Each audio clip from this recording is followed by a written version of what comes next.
My name is Cole Harrington, and I've been running Arctic hauls for 11 years. That's long enough to know the Dalton Highway doesn't forgive mistakes, and winter up here isn't a season, it's a state of mind. When people ask what it's like driving through polar night, I tell them to imagine being swallowed whole. No sun for weeks. Just this endless, crushing dark that presses against your windshield like something alive. It was late January when I picked up the load in Fairbanks. Drilling equipment headed for Dead Horse. Standard run, 14 hours if the weather held, which it never does. The dispatcher, Ron Kellerman, had been roading trucks since before I was born. He gave me the usual rundown while I signed the manifest. Road conditions fair to poor.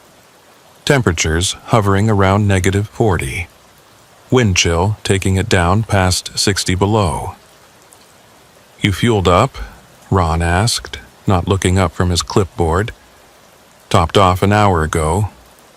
Survival kit, extra blankets, flares, satellite phone." "Ron, this isn't my first time." He looked at me then, and I saw something flicker across his face. Concern, maybe.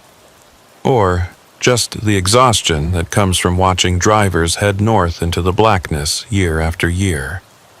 "Yeah, well, Weather Service is calling for whiteout conditions north of Coldfoot. Supposed to hit around midnight.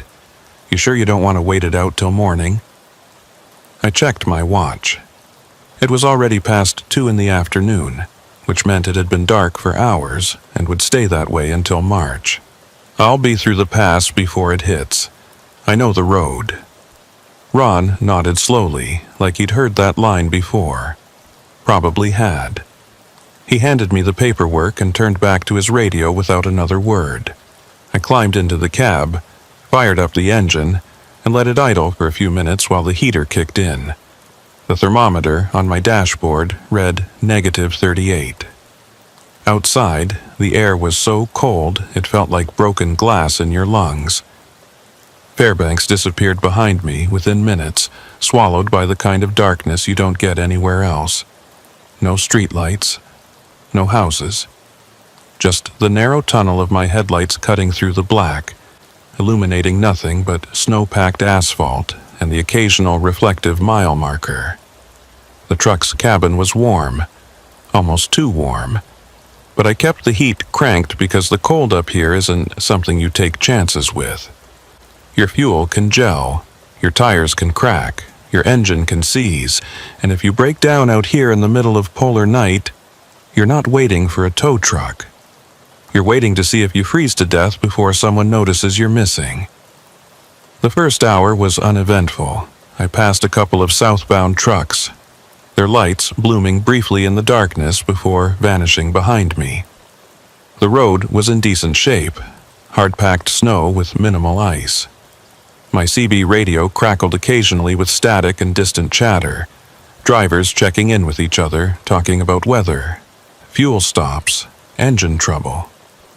It's a lifeline up here, that radio, a reminder that you're not completely alone, even when it feels like you are. Around mile marker 75, I passed through the village of Livengood, or what's left of it. A handful of buildings, most of them dark, a couple of dim lights glowing in windows like dying embers, nobody outside. Nobody ever is in January. I kept rolling, watching the odometer tick upward, watching the fuel gauge, watching the temperature readout drop another degree. That's when I noticed the aurora. It started as a faint greenish glow on the horizon, rippling like a curtain caught in a breeze. Then it spread, arcing across the entire sky in waves of pale green and violet. Beautiful, in a way that makes you feel small. I've seen the northern lights 1,000 times, but they still get to me. There's something about them that doesn't feel quite natural, like the sky is showing you something it's not supposed to. I rolled down the window just a crack, letting the cold air rush in, sharp and clean. The aurora pulsed overhead, silent and strange. For a moment, I forgot about the road, forgot about the schedule, forgot about the whiteout forecast. I just watched. Then the CB crackled. "Northbound traffic. This is Unit 79er. Anyone out there?" I grabbed the handset. "This is northbound Unit 42. Go ahead, 79er. Static. Then a voice, faint and distorted. "You coming up on the Yukon River crossing?" "About an hour out. Why, what's up?" More static. The voice came back, clearer this time. "Just, be careful up there. Road's been weird tonight." I frowned. "Weird how?" No response. Just the hiss of empty air. I waited, watching the radio, but the voice didn't come back. I keyed the mic again. 79er, you still there?" Nothing. I hung the handset back on the clip and kept driving. Weird wasn't a word you wanted to hear on the Dalton, but it also wasn't unusual. Guys got spooked out here. The darkness, the isolation, the cold. It messed with your head if you let it. I'd heard stories, drivers seeing things that weren't there, lights in the distance that never got closer, voices on the radio that shouldn't exist. I didn't put much stock in it. The mind plays tricks when you're tired and alone. But I couldn't shake the feeling that something had shifted. The aurora was brighter now, casting a pale, sickly glow over the snow. The road ahead looked different somehow, flatter, smoother, like the texture had been erased. I slowed down just a little and tightened my grip on the wheel. My headlights swept across the mile marker, 98. I made a mental note. Another 70 miles to Coldfoot, where I could stop for fuel and coffee and a few minutes of human contact before pushing on to Dead Horse. That's when I saw the first sign. It was small, easy to miss. A wooden post on the side of the road, half buried in snow, with a hand-painted arrow pointing west. No words, no indication of what it was marking. Just an arrow. I'd driven this road more times than I could count, and I'd never seen that sign before. I told myself it was nothing. Someone's hunting trail maybe, or an old access road to a mining camp. The Dalton was littered with remnants of abandoned projects, forgotten infrastructure, the bones of failed ventures. But something about that arrow bothered me. It looked fresh. The paint wasn't faded, the wood wasn't rotted. I kept driving, the temperature kept dropping. -42, -45. The air felt heavier, thicker, like the cold was pressing in from all sides. The aurora twisted overhead, no longer beautiful, just unsettling. And then the wind picked up. It started as a low moan, barely audible over the rumble of the engine. Then it grew, building into a sustained howl that shook the cab. Snow began to lift off the ground, swirling in dense clouds that blurred the road ahead. I could still see, but just barely. The visibility dropped to maybe 50 feet, then 30, then less. Whiteout. I eased off the gas, slowing to a crawl. My headlights were useless now, just reflecting back at me in a wall of white. I couldn't see the road, couldn't see the mile markers, couldn't see anything. All I could do was keep the wheel steady and hope I was still on the pavement. That's when I felt it. A change, subtle, but unmistakable. The road beneath me felt wrong, too smooth, too flat, like I drifted onto something that wasn't asphalt. I hit the brakes gently, bringing the truck to a stop, and sat there in the roaring silence listening to the wind scream. The CB crackled again. "Northbound, 42. I grabbed the handset. "This is 42. Who's calling?" Static, then faint and distorted. "Turn around." My blood went cold. "Say again?" "Turn around, before it's too late." The voice cut out. I stared at the radio, my heart pounding. The whiteout raged outside, hammering the truck, shaking the mirrors. I couldn't see anything, couldn't orient myself. For all I knew, I was sitting in the middle of the road, or worse, off it entirely. I shifted into reverse, inching backward, trying to feel for the pavement. The tires crunched over something, snow or gravel, I couldn't tell. Then the truck lurched, tilting slightly to the left. I froze, hands locked on the wheel. I was off the road, not by much, maybe a foot or two, but enough. Enough that if I wasn't careful, I could slide into the ditch and that would be it. No cell signal out here. Satellite phone in the sleeper. But if the truck was stuck, I'd be burning fuel to stay warm, and fuel doesn't last forever. I took a breath, steadied myself, and eased forward. The tires spun for a second, then caught. The truck lurched back onto solid ground. I exhaled, slow and controlled, and kept moving, barely touching the gas, feeling my way through the storm. And then, just as suddenly as it started, the whiteout stopped. The wind died, the snow settled, the air cleared. I could see again, headlights cutting through the darkness, illuminating the road ahead. I checked my mirrors, nothing behind me but empty highway and swirling snow. I checked the odometer. I'd only moved a quarter mile, maybe less. I looked at the mile marker ahead, the same one I'd passed 10 minutes ago. I stared at it, my mind trying to process what I was seeing. That wasn't possible. I'd been moving forward the entire time. I hadn't turned around. I hadn't looped back. But there it was, mile marker 98, exactly where I'd seen it before. I grabbed the CB. "Anyone on this channel? This is Unit 42. Can anyone hear me?" Static. No response. I tried again. "Ron, if you're listening, this is Cole. I'm north of Livengood, and something's not right. Please respond." Nothing. The aurora pulsed overhead, brighter now, casting long shadows across the snow.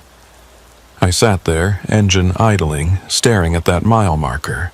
My hands were shaking, not from the cold, from something else. I put the truck in gear and started driving again, faster this time, pushing past the marker, past the spot where I'd seen the arrow, past the place where the whiteout had hit. I didn't look back. I didn't stop. I just drove, counting the mile markers as they passed, making sure they were going up and not repeating. The road stretched ahead, straight and empty. The wind had died completely. The aurora faded, leaving only the black sky and the pale glow of starlight. Everything was quiet. Too quiet. And that's when I saw the shack. It appeared on the left side of the road, barely visible in the darkness, a small wooden structure maybe 10 feet by 10 feet with a single window and a door. No lights inside, no smoke from the chimney, just a building, sitting there in the middle of nowhere where no building should be. I slowed down, staring at it. I'd driven this road dozens of times. There was no shack at mile 115. There were no structures at all between Livengood and Coldfoot except for the occasional maintenance shed, and those were marked on the map. This wasn't on any map. I pulled over, letting the truck idle, and grabbed my flashlight. The temperature outside was brutal, -47, but I needed to see, needed to understand what I was looking at. I climbed out of the cab, boots crunching on the frozen ground, and walked toward the shack. The wind had picked up again, not a whiteout, just a steady, biting breeze that cut through my layers like they weren't even there. My breath hung in the air, crystallizing instantly. The flashlight beam swept across the shack's exterior. Old wood, weathered but not rotten. No snow on the roof, which was strange. Everything up here gets buried in snow. But the roof was clear, like someone had brushed it off recently. I stepped closer. The door was shut. No handle, just a simple latch. The window was dark, covered in frost so thick I couldn't see inside. I hesitated, hand hovering over the latch. Every instinct told me to get back in the truck and keep driving. But curiosity, or maybe something else, pulled me forward. I lifted the latch. The door swung open. Inside, the shack was empty. No furniture, no supplies, just bare wooden walls and a dirt floor. But it was warm. Not heated, not like there was a stove or heater running, but warm. The air inside felt at least 20 degrees warmer than outside, which made no sense. I stepped inside, shining my light around, looking for vents, cracks, anything that might explain it. Nothing. The floor was undisturbed, no footprints, no marks. The walls were bare except for a single word carved into the wood near the back corner. I moved closer, angling the light. Northbound. My stomach turned. That was the word from the CB. The voice that had warned me to turn around. I backed out of the shack, heart racing, and pulled the door shut.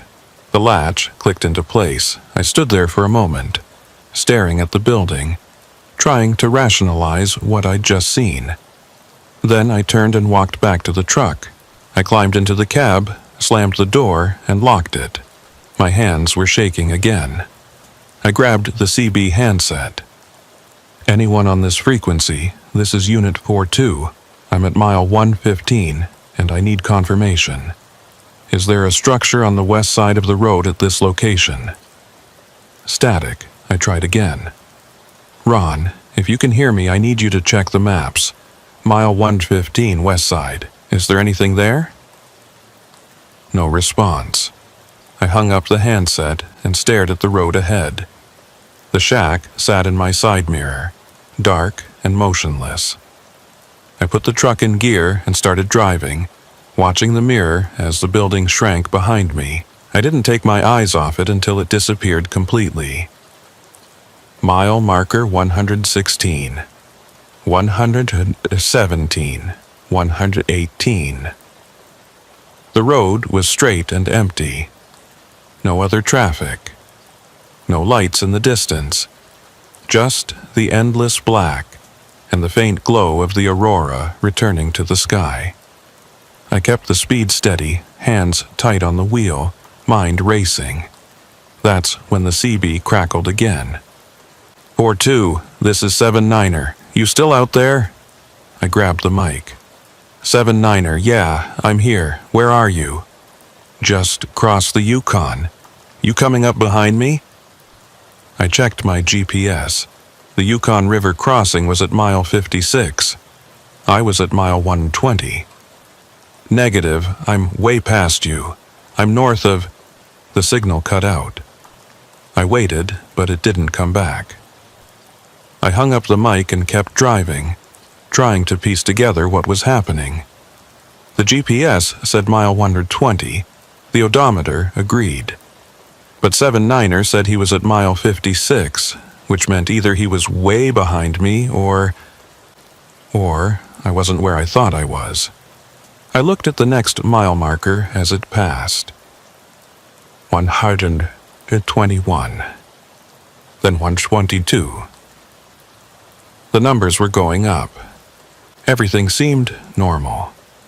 But something deep in my gut told me it wasn't. The wind picked up again, harder this time. Snow began to swirl across the road, not a full whiteout but enough to reduce visibility. I slowed down, leaning forward, squinting through the windshield. The headlights barely penetrated the blowing snow, and then I saw it, another mile marker. But this one was different. I slammed on the brakes. The truck skidded slightly before coming to a stop. I stared at the marker, my mind refusing to accept what I was seeing. I'd been at mile 122 10 seconds ago. I'd been moving forward. I hadn't turned around. I hadn't looped back. But there it was. Mile marker 98. I grabbed the handset. Anyone on this frequency, this is an emergency. I'm at mile marker 98 and I've been here before. Something is wrong with the road. Does anyone copy? Static. I tried again, voice rising. Someone answer me, please, I need help. Nothing. I sat there staring at the marker, my breath fogging the windshield. The temperature inside the cab was dropping. I checked the heater. It was running, but the warmth was fading, like the cold outside was seeping in through the walls.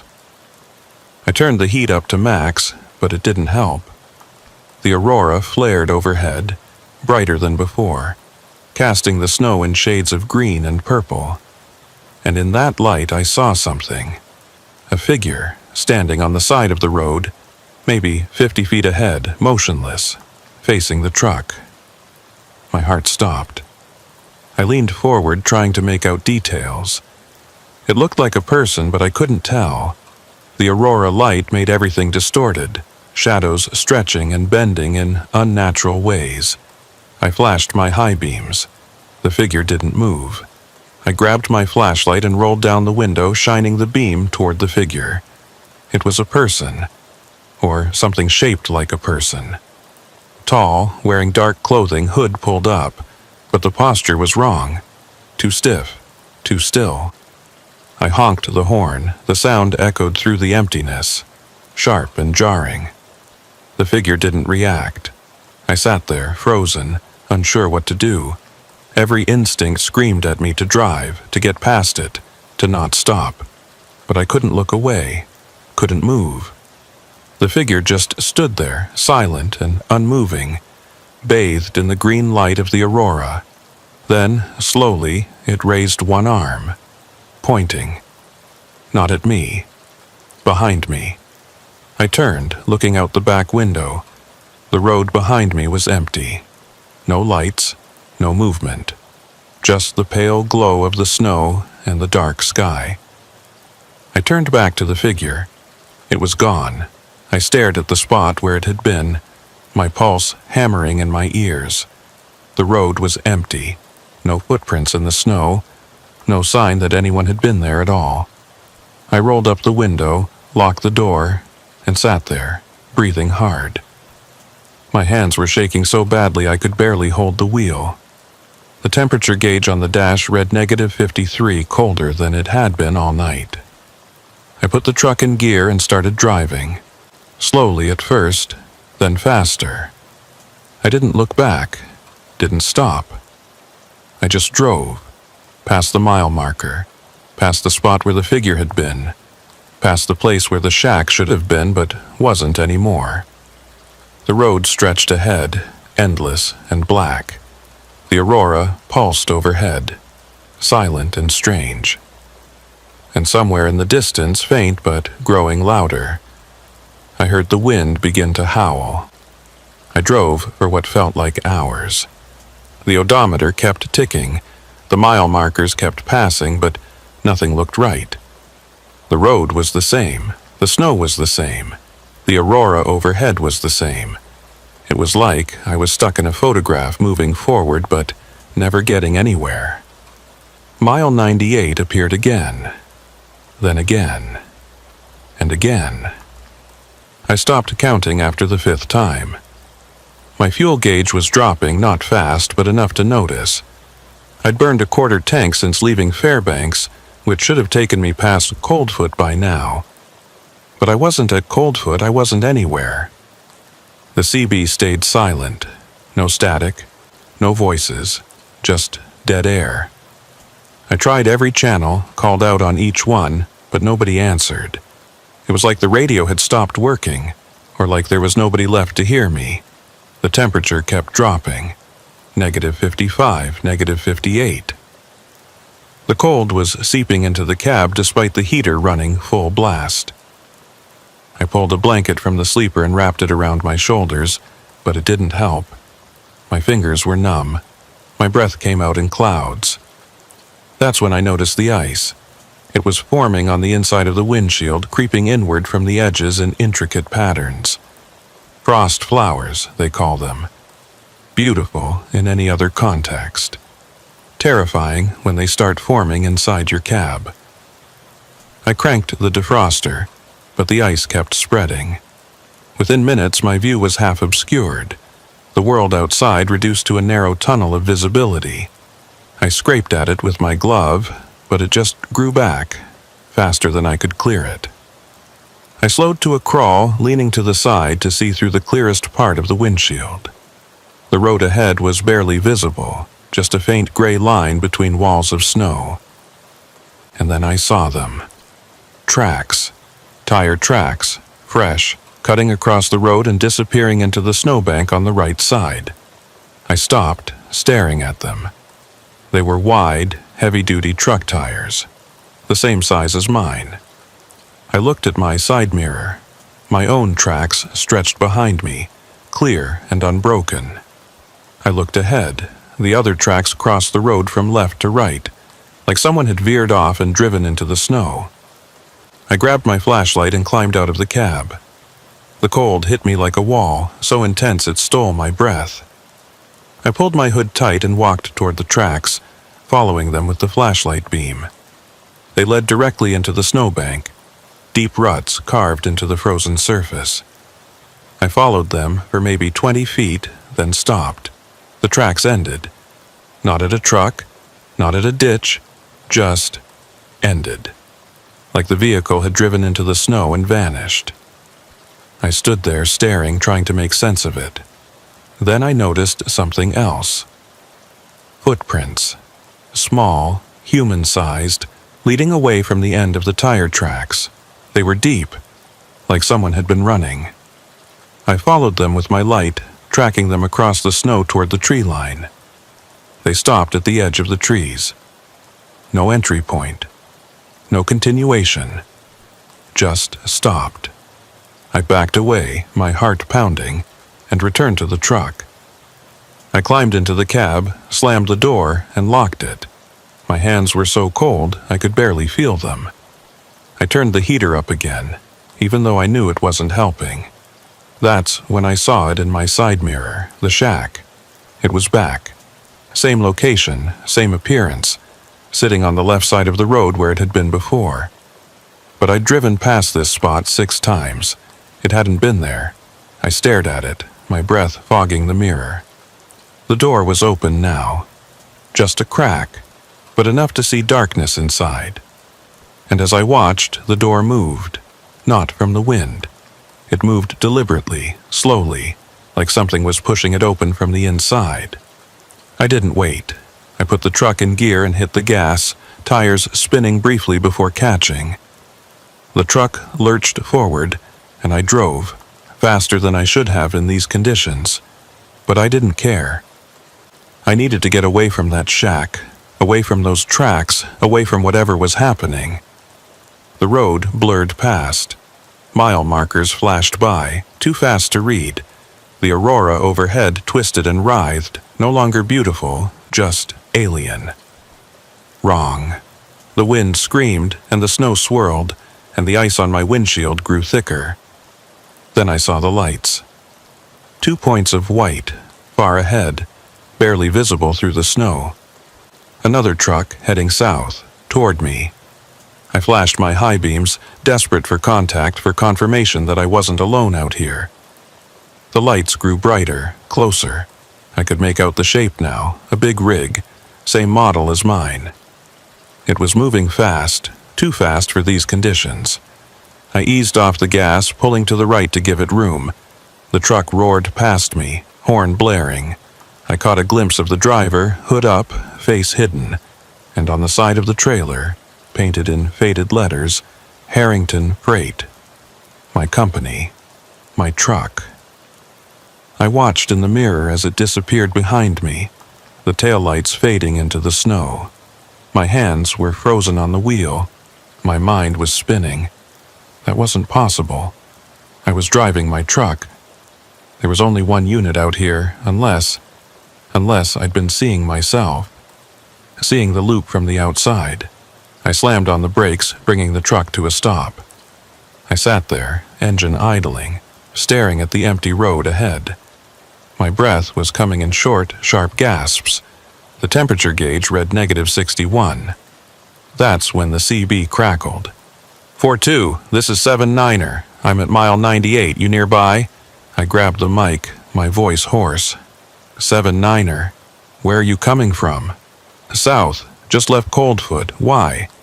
What's your position right now? Mile 98, like I said. You okay, 4-2? I looked at the mile marker ahead, mile 98. 7-9er. I'm at the same marker. I'm looking at it right now. Silence, then. That's not possible. I'm here. I'm looking at the road. You're not here. My stomach dropped. 7-9er. I need you to describe what you see. Snow. Road, Aurora. Nothing else. No trucks. I stared at the CB, my mind racing. 7-9er, do you see a shack? Small building, west side of the road? A long pause, then, negative, no structures, just empty road. I hung up the mic and sat there, trembling. The heater was making a strange noise now, a rattling that hadn't been there before. The frost on the windshield had spread to cover almost the entire surface. I could barely see, and then, faint but unmistakable, I heard it. Footsteps, outside the truck, crunching through the snow, slow, deliberate, circling the cab. I froze, listening. The footsteps stopped at the driver's side door. I turned my head slowly, looking at the window. The frost was too thick to see through, but I could make out a shape. A shadow, standing just outside. A hand pressed against the glass. Fingers spread wide, leaving marks in the frost. Then a voice, muffled and distant. Northbound. The same word from the CB. The same word carved in the shack. I didn't move. Didn't breathe. The hand slid down the glass, leaving smeared trails in the frost, then disappeared. The footsteps resumed, moving around the front of the truck, passing the passenger side, circling back to the rear. Then they stopped. I waited, listening. The wind howled. The aurora flared. But the footsteps didn't return. I counted to 60, slow and controlled, then grabbed my flashlight and the satellite phone from the sleeper. I climbed into the passenger seat, unlocked the door, and opened it just a crack. The cold rushed in, brutal and immediate. I shined the light outside. The snow around the truck was undisturbed. No footprints, no marks, nothing. I closed the door, locked it, and climbed back into the driver's seat. My hands were shaking so badly I could barely hold the phone. I powered it on, waiting for the signal. 1 bar, then 2. I dialed Ron's number. It rang, once, twice, then connected. Cole? Ron's voice, clear as day. Ron, I'm in trouble.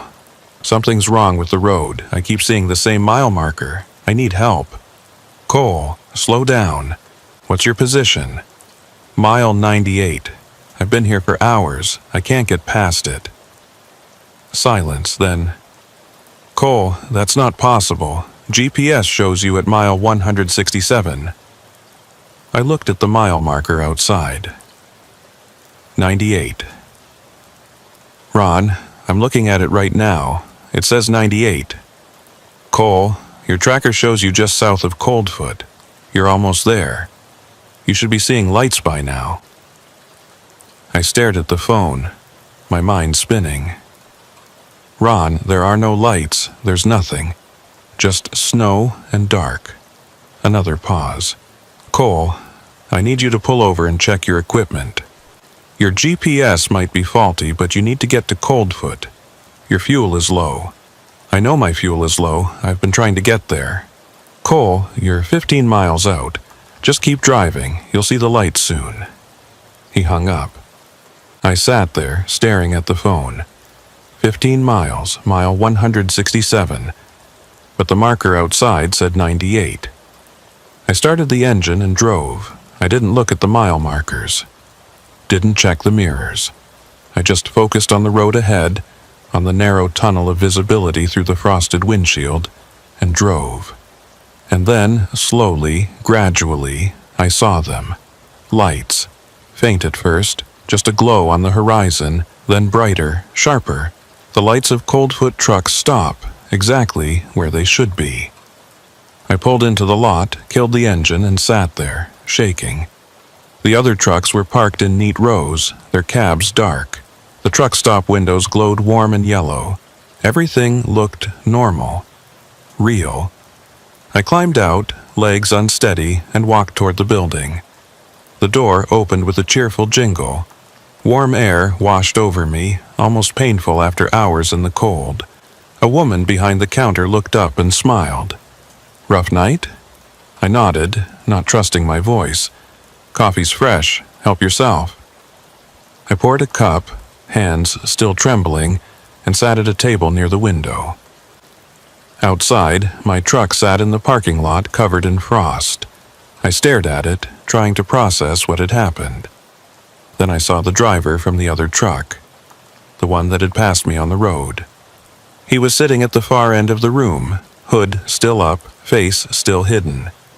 He was drinking coffee, completely still. I stood up, walked over. "Hey, were you on the Dalton tonight?" He didn't respond. "Hey," I said again, louder. "I saw you out there. You passed me." Slowly, he turned his head. The hood fell back. It was me. My face, my eyes, staring back at me. I stumbled backward, knocking over my coffee. The woman behind the counter looked up, concerned. "You okay?" I turned back to the table. It was empty. The man was gone. The coffee cup was gone, like he'd never been there. "Did you see?" I started, but the words died in my throat. The woman frowned. "See what, honey?" I shook my head, backing toward the door. "Nothing. I'm fine." I left the truck stop, climbed back into my cab, and locked the doors. I sat there, staring at my reflection in the rearview mirror, making sure it was real, making sure it was just me. I didn't sleep that night. I just waited for dawn, which I knew wouldn't come. I made it to Dead Horse 3 days later. The run should have taken 14 hours. It took me 72. I don't remember most of it, just driving, stopping, driving again. The whiteouts came and went. The road stretched on. The aurora danced overhead. When I finally delivered the load, the receiving clerk looked at his clipboard and frowned. "You're late." "I know. 3 days late. You have any idea how much this cost us?" I didn't answer. I just handed him the paperwork and walked back to my truck. Ron called an hour later, his voice tight with frustration. "Cole, what the hell happened out there?" "I got lost."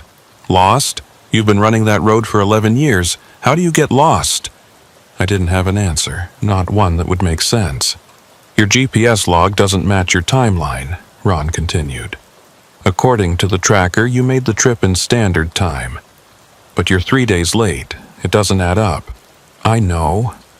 "Cole, I need more than that. I need an explanation." I closed my eyes, leaning back against the seat. "I don't have one." He sighed. "Look, take a few days off. Get some sleep. We'll talk when you're back." He hung up. I sat there, staring at the empty parking lot. The sky was still dark. It would stay dark for another month. I thought about the shack, the figure, the footsteps, the face in the truck stop. None of it made sense. None of it could be explained. But I knew one thing. I wasn't going back. I drove south the next morning, taking my time, stopping every few hours, keeping the CB on, listening to other drivers' voices. Real voices. Human voices. Proof that I wasn't alone. When I reached Fairbanks, I turned in my keys. Ron didn't argue. He just nodded, like he'd seen this before. "You sure?" "I'm sure." "What are you going to do?" "I don't know. Something else. Anything else." He shook my hand. "Take care of yourself, Cole." I left the office and walked out into the parking lot. The aurora was starting to show, faint green ribbons on the horizon. I stood there watching it, feeling the cold seep into my bones. I never found out what happened on that road. Never got an explanation for the loop, the shack, the figure. The GPS log showed a normal run. The fuel consumption matched the distance. On paper, everything checked out. But I know what I saw, I know what I felt, and I know that somewhere north of Livengood, at mile marker 98, there's a shack that shouldn't exist. And if you ever find yourself out there, in the blackness, in the cold, and you see it, Don't stop, don't go inside, and whatever you do, don't look in the mirror. Because you might not like what looks back.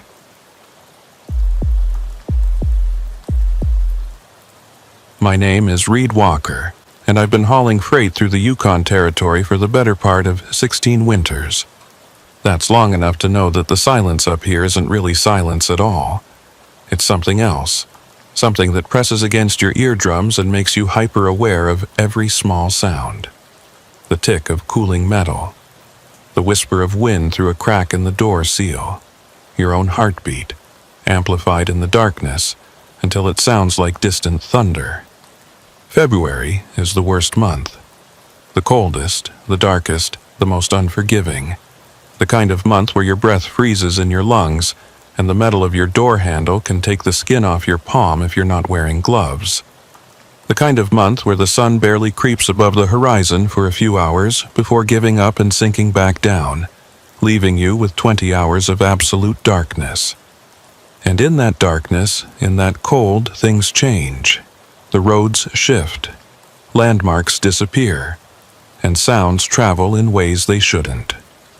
It was February 18th when I got the call from dispatch.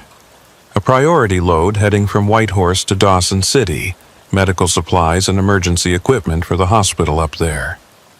The highway had been closed for 3 days due to a massive storm system that had parked itself over the region, but it had finally cleared enough for travel.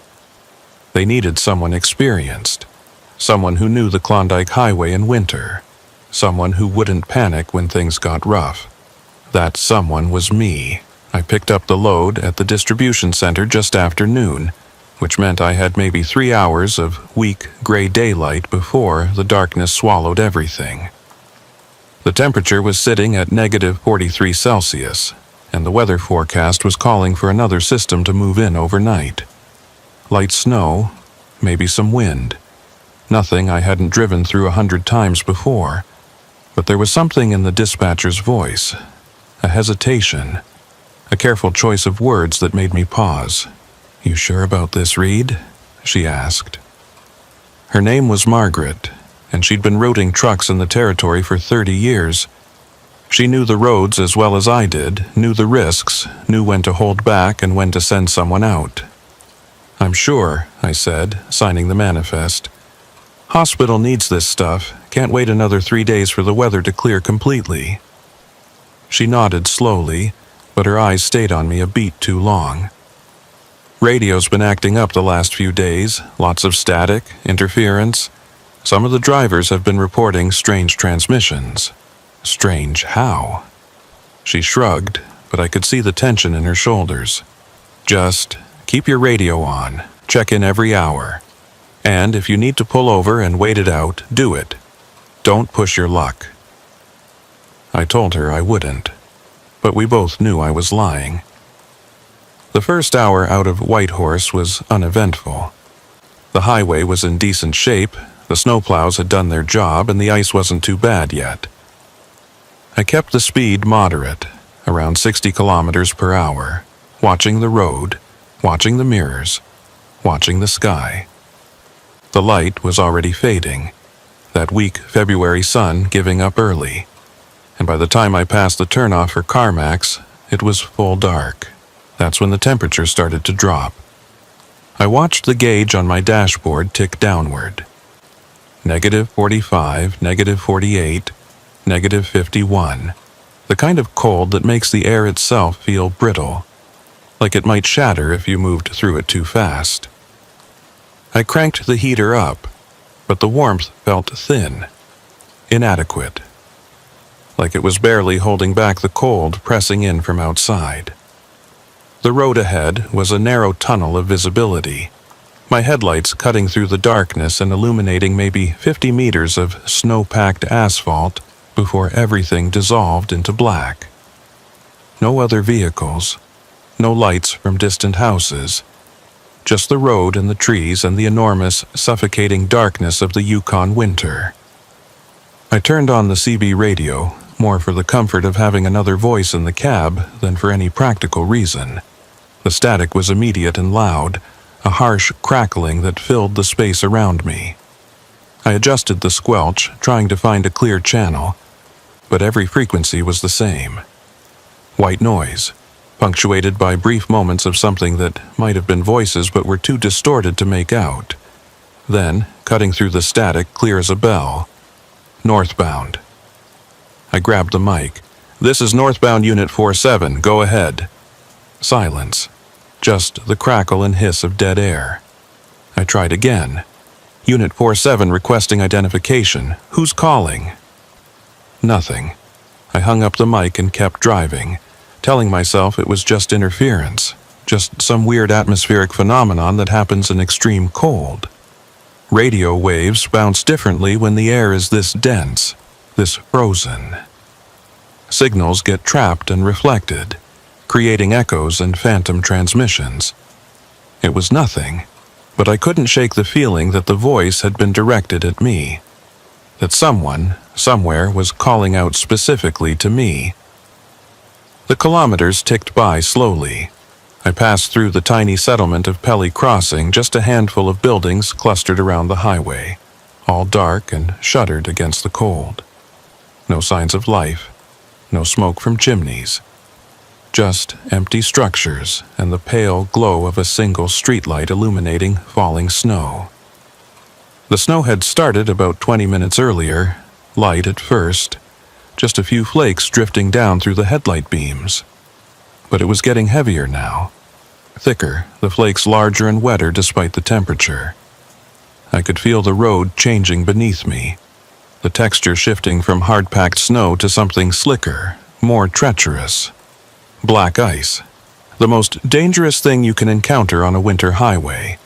A thin, transparent layer of ice that forms on the road surface, invisible in the dark, impossible to see until your tires are already sliding across it.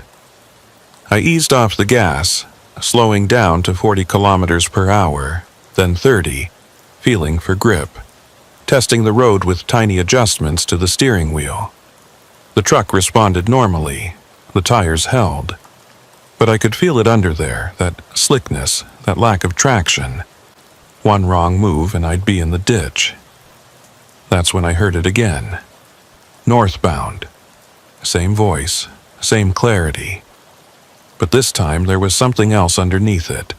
A texture, a quality I couldn't quite identify. It sounded wrong. Like a human voice being played through a speaker that wasn't quite calibrated correctly. The pitch was off, the rhythm was off, the way the word hung in the air was off. I didn't respond. I just listened, waiting to see if anything else came through. The static continued, but beneath it, I could hear something new. A low, rhythmic sound like breathing.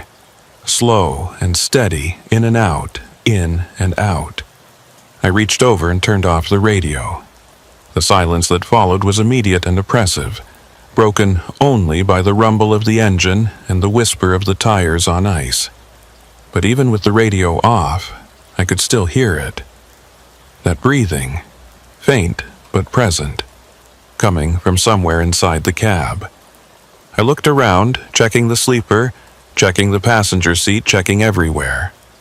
Nothing. Just me and my gear in the empty space. But the sound persisted. Quiet, but unmistakable. Then I realized where it was coming from. The vents. The heater vents were carrying the sound, pulling it in from outside and circulating it through the cab. I reached over and turned off the fan. The breathing stopped. I sat there, in the silence, hands tight on the wheel, trying to convince myself I'd imagined it. That it was just the wind, or the sound of air moving through the heating system, or my own breath echoing back at me in the enclosed space. But I knew better. I'd been driving long enough to know the difference between normal sounds and something else. The snow was coming down harder now, reducing visibility to maybe 20 meters. I slowed even more, leaning forward, squinting through the windshield. The road was barely visible, just a vague, gray impression between walls of darkness. I couldn't see the center line, couldn't see the shoulder. All I could do was keep the truck moving straight and hope I was still on the pavement. That's when the first impact came. A solid thump against the driver's side of the cab, low down, near the door. Not a rock or debris, too deliberate, too heavy. It felt like something had struck the truck with force. I hit the brakes gently, bringing the truck to a stop, and grabbed my flashlight. The temperature outside was brutal, but I needed to see what had hit me. I pulled on my parka, my gloves, my face mask, and opened the door. The cold was instant and vicious, cutting through my layers like they weren't there. My breath froze in front of my face, crystallizing immediately. The snow was falling thick and fast, swirling in the beams of the truck's lights. I climbed down, boots crunching on the ice, and moved toward the side of the cab, shining my flashlight along the metal. No damage, no dents, no marks. The side of the truck was pristine, covered in a thin layer of frost and snow, but otherwise untouched. I checked the ground around the truck, looking for whatever had hit me. Nothing. No rocks, no branches, no debris. Just snow and ice and the empty road stretching away into darkness. And then I saw them. Footprints. Fresh footprints in the snow, leading away from the truck and disappearing into the darkness beyond the range of my flashlight. They were human-sized, deep impressions made by someone walking in heavy boots. But they didn't come from anywhere. They started right next to the truck, like someone had been standing there and then walked away. I followed them with my light, tracking them across the snow. They went in a straight line for maybe 10 meters, then stopped. Just ended. No turn, no continuation, just stopped mid-stride like the person had vanished. My heart was pounding now, the sound of it loud in my ears. I swept the light around, checking the trees, checking the road, checking everywhere. Nothing moved. Nothing made a sound. Just the wind and the falling snow and my own ragged breathing. I backed towards the truck, keeping the light moving, and climbed into the cab. I slammed the door shut and locked it, fingers fumbling with the mechanism. The warmth inside felt artificial, fragile, like it could be stripped away at any moment. I sat there, staring out at the footprints through the windshield. They were already being covered by fresh snow, the edges blurring, the depth filling in. Within a minute, they'd be gone completely. I grabbed the CB mic, turned the radio back on, and keyed it. This is Unit 47 requesting assistance. I'm approximately 40 kilometers north of Pelly Crossing, and I need confirmation. Is there anyone else on this highway tonight? Static. Then, after a long pause, a voice. Not the same voice from before, but Margaret from dispatch. 47, we show you're the only northbound vehicle on the highway. What's your situation? I hesitated, trying to find the right words. I saw footprints next to the truck, but there's nobody here. Silence on the other end. Then, Reed, are you feeling okay? Have you been driving too long? I'm fine, I said, but my voice sounded wrong even to my own ears. I'm looking at the footprints right now. They're real.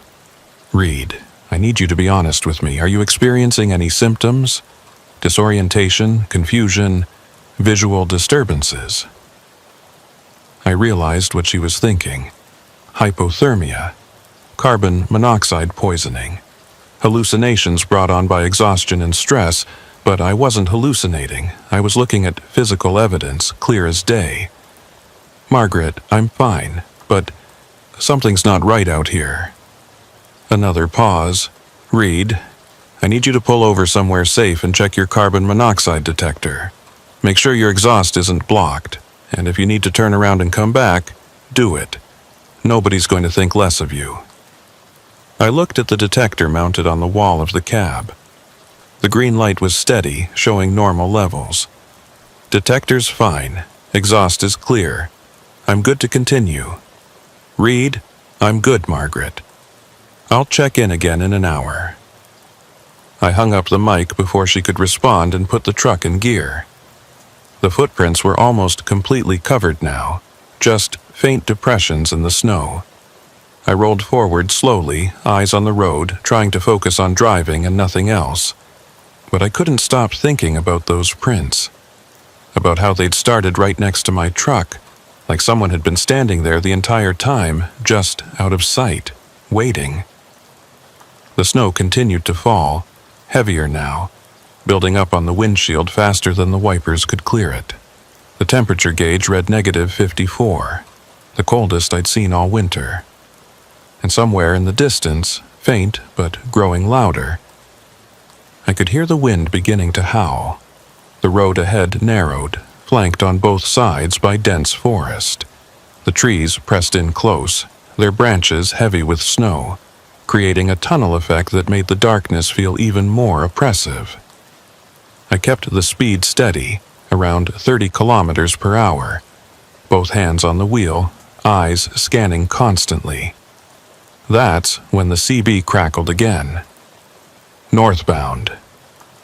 The same voice, but closer now, louder, like whoever was speaking was right next to me. I grabbed the mic. "Who is this? Identify yourself." No response. Just that breathing again, slow and steady, coming through the speaker. "This is a restricted emergency frequency," I said, voice rising. "Identify yourself immediately, or I'm reporting this to authorities." The breathing stopped. For a moment, there was just static. Then, soft and clear, "Behind you." I spun around, looking at the sleeper berth, at the empty space behind the seats. Nothing there. Just my gear and supplies and the darkness beyond the small overhead light. But when I turned back to face the windshield, I saw it. A figure standing in the middle of the road, maybe 20 meters ahead, just at the edge of my headlight beams. Tall, wearing dark clothing, completely motionless. I hit the brakes, feeling the truck slide slightly on the ice before coming to a stop. The figure didn't move. I stared at it, my breath coming fast and shallow. It looked like a person, same height and build as an adult human, but there was something wrong about the proportions. The arms hung too low. The head was tilted at an angle that didn't look natural. I flashed my high beams. For a brief moment I saw it clearly, and what I saw made my blood run cold. It wasn't wearing dark clothing, it was dark. The entire figure was black, like a cutout in reality. A human-shaped void that absorbed light instead of reflecting it. And where its face should have been, there was nothing. Just smooth, featureless darkness. I blinked, and it was gone. The road ahead was empty. No figure, no footprints. Just falling snow and the pale illumination of my headlights.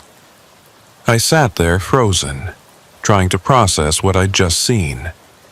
My logical mind was screaming that it was an optical illusion, a trick of light and shadow and snow. But the part of me that had survived 16 winters in the north, the part that had learned to trust my instincts, knew better. Something was out here with me.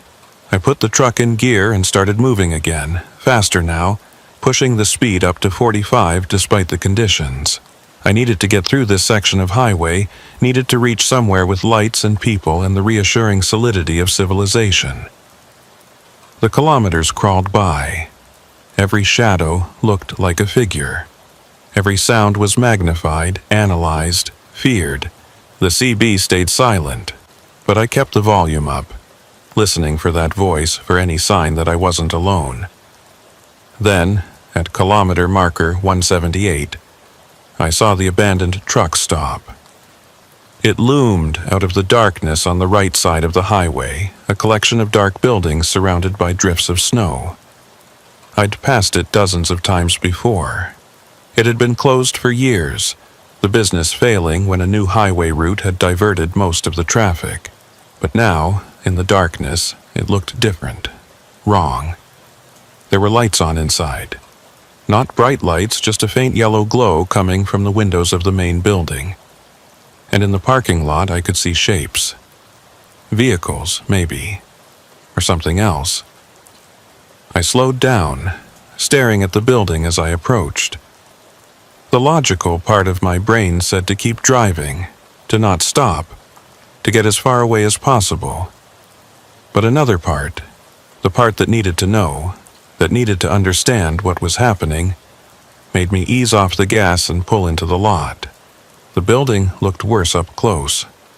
The siding was rotting, the windows were cracked, and the roof sagged under the weight of accumulated snow. But the lights were definitely on, that strange yellow glow spilling out onto the snow. I parked the truck, keeping the engine running, and sat there, staring at the building. Through the grimy windows I could see movement, shadows shifting behind the glass, like people moving around inside. The CB crackled. "Northbound, come inside." I stared at the radio, then at the building. The voice was coming from in there. Someone inside was calling to me. Against every instinct, I grabbed my flashlight, pulled on my parka, and opened the door. The cold hit me immediately, but I barely noticed. I was focused on the building, on the lights, on finding out what the hell was going on. I walked across the parking lot, boots crunching on the ice, and approached the main entrance. The door was ajar, swinging slightly in the wind. I pushed it open and stepped inside. The interior was a wreck. Broken furniture, scattered debris, walls covered in peeling paint and water damage. But in the center of the room, there was a table. And on that table, a CB radio, its light glowing green, its speaker crackling with static. Nobody else was there. I walked toward the radio, my footsteps echoing in the empty space. The building smelled of mold and rot and something else, something acrid and chemical. I reached out and touched the radio. It was warm. Someone had been here recently. Someone had left this running. I picked up the handset and keyed it. "Who's out there? Who's been calling me?" Static. Then, that breathing again. Coming through the speaker, but it wasn't coming from the radio. It was coming from behind me. I turned slowly, shining my flashlight toward the back of the room. And there, in the shadows beyond my beam, I saw them. Figures, multiple figures, standing in a line, motionless, watching me. I backed toward the door, keeping my light on them. They didn't move, didn't react, just stood there in perfect stillness. I reached the door, stumbled out into the cold, and ran back to my truck. I climbed into the cab, slammed the door, locked it, and threw the truck into gear. The tires spun on the ice for a moment before catching, and I pulled out of the lot, back onto the highway, driving faster than was safe. In my rearview mirror, I could see the building receding into darkness. The lights were still on, and in the doorway, I could see shapes, multiple shapes, standing there watching me go. I didn't look back again. I drove for another hour without stopping, pushing the truck to its limits on the icy road. My hands were shaking, my breath coming in short gasps, my mind racing through what I'd seen. The logical explanations kept crumbling under the weight of evidence. Squatters in the abandoned building, maybe. People living rough in the winter. But why would they leave a CB radio running? Why would they stand in the dark like that? And the figure on the road, the one that had vanished, the one that wasn't wearing darkness but was darkness. I tried calling Margaret again, but all I got was static. The radio was working. I could hear the carrier wave, but no voices came through. Just that endless hiss and crackle, like the entire communication network had been swallowed by interference. The snow was coming down in sheets now, a full whiteout in progress. My visibility was down to maybe 10 meters, and I was navigating more by feel than sight, keeping the truck centered on what I hoped was the road, praying I didn't drift into the ditch. Then the impact started. Thump against the passenger side this time, hard and deliberate, Thump, thump. Now on the driver's side. Rapid succession like something running alongside the truck and striking it repeatedly.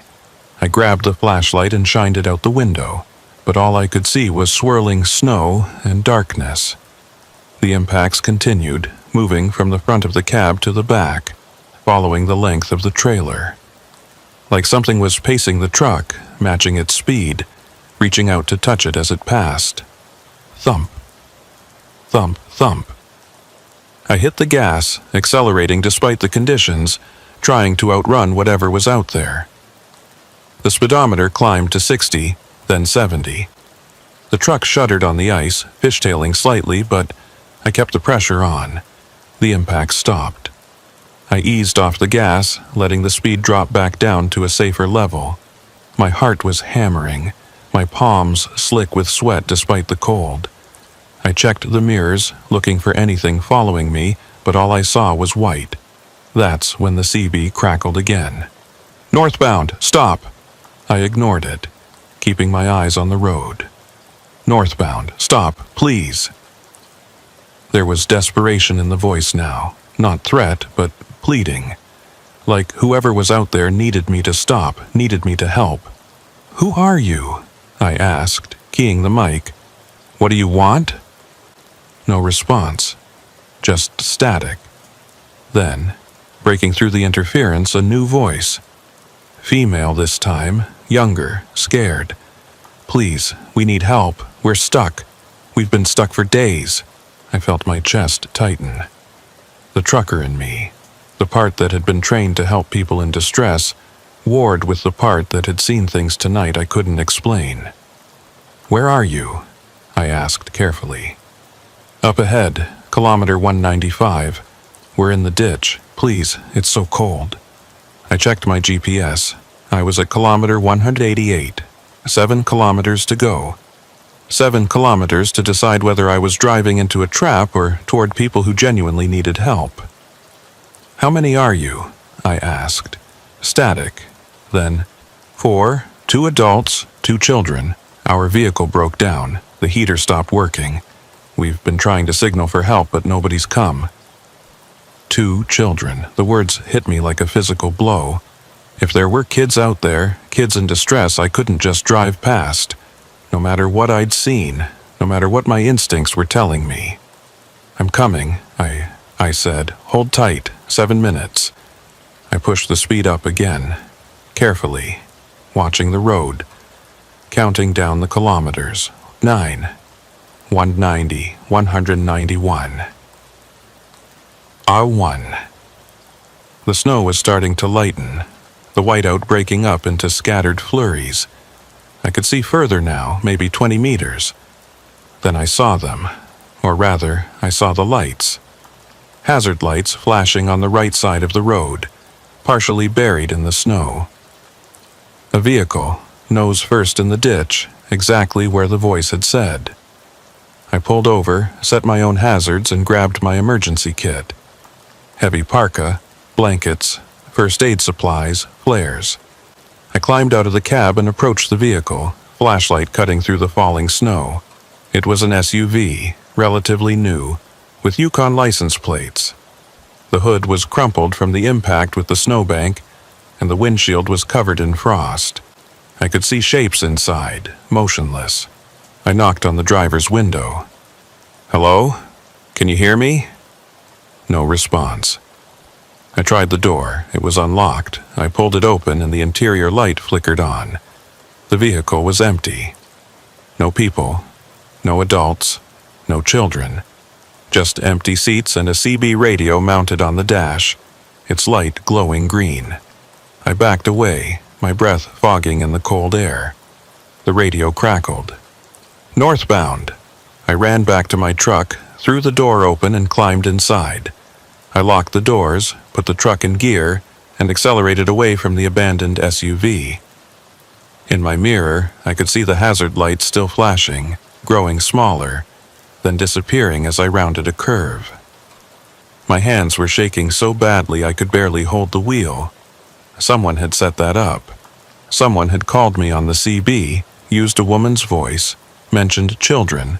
all to get me to stop. But why? What did they want? I grabbed my own CB mic and keyed it, broadcasting on the emergency channel. This is Unit 47 broadcasting in the clear.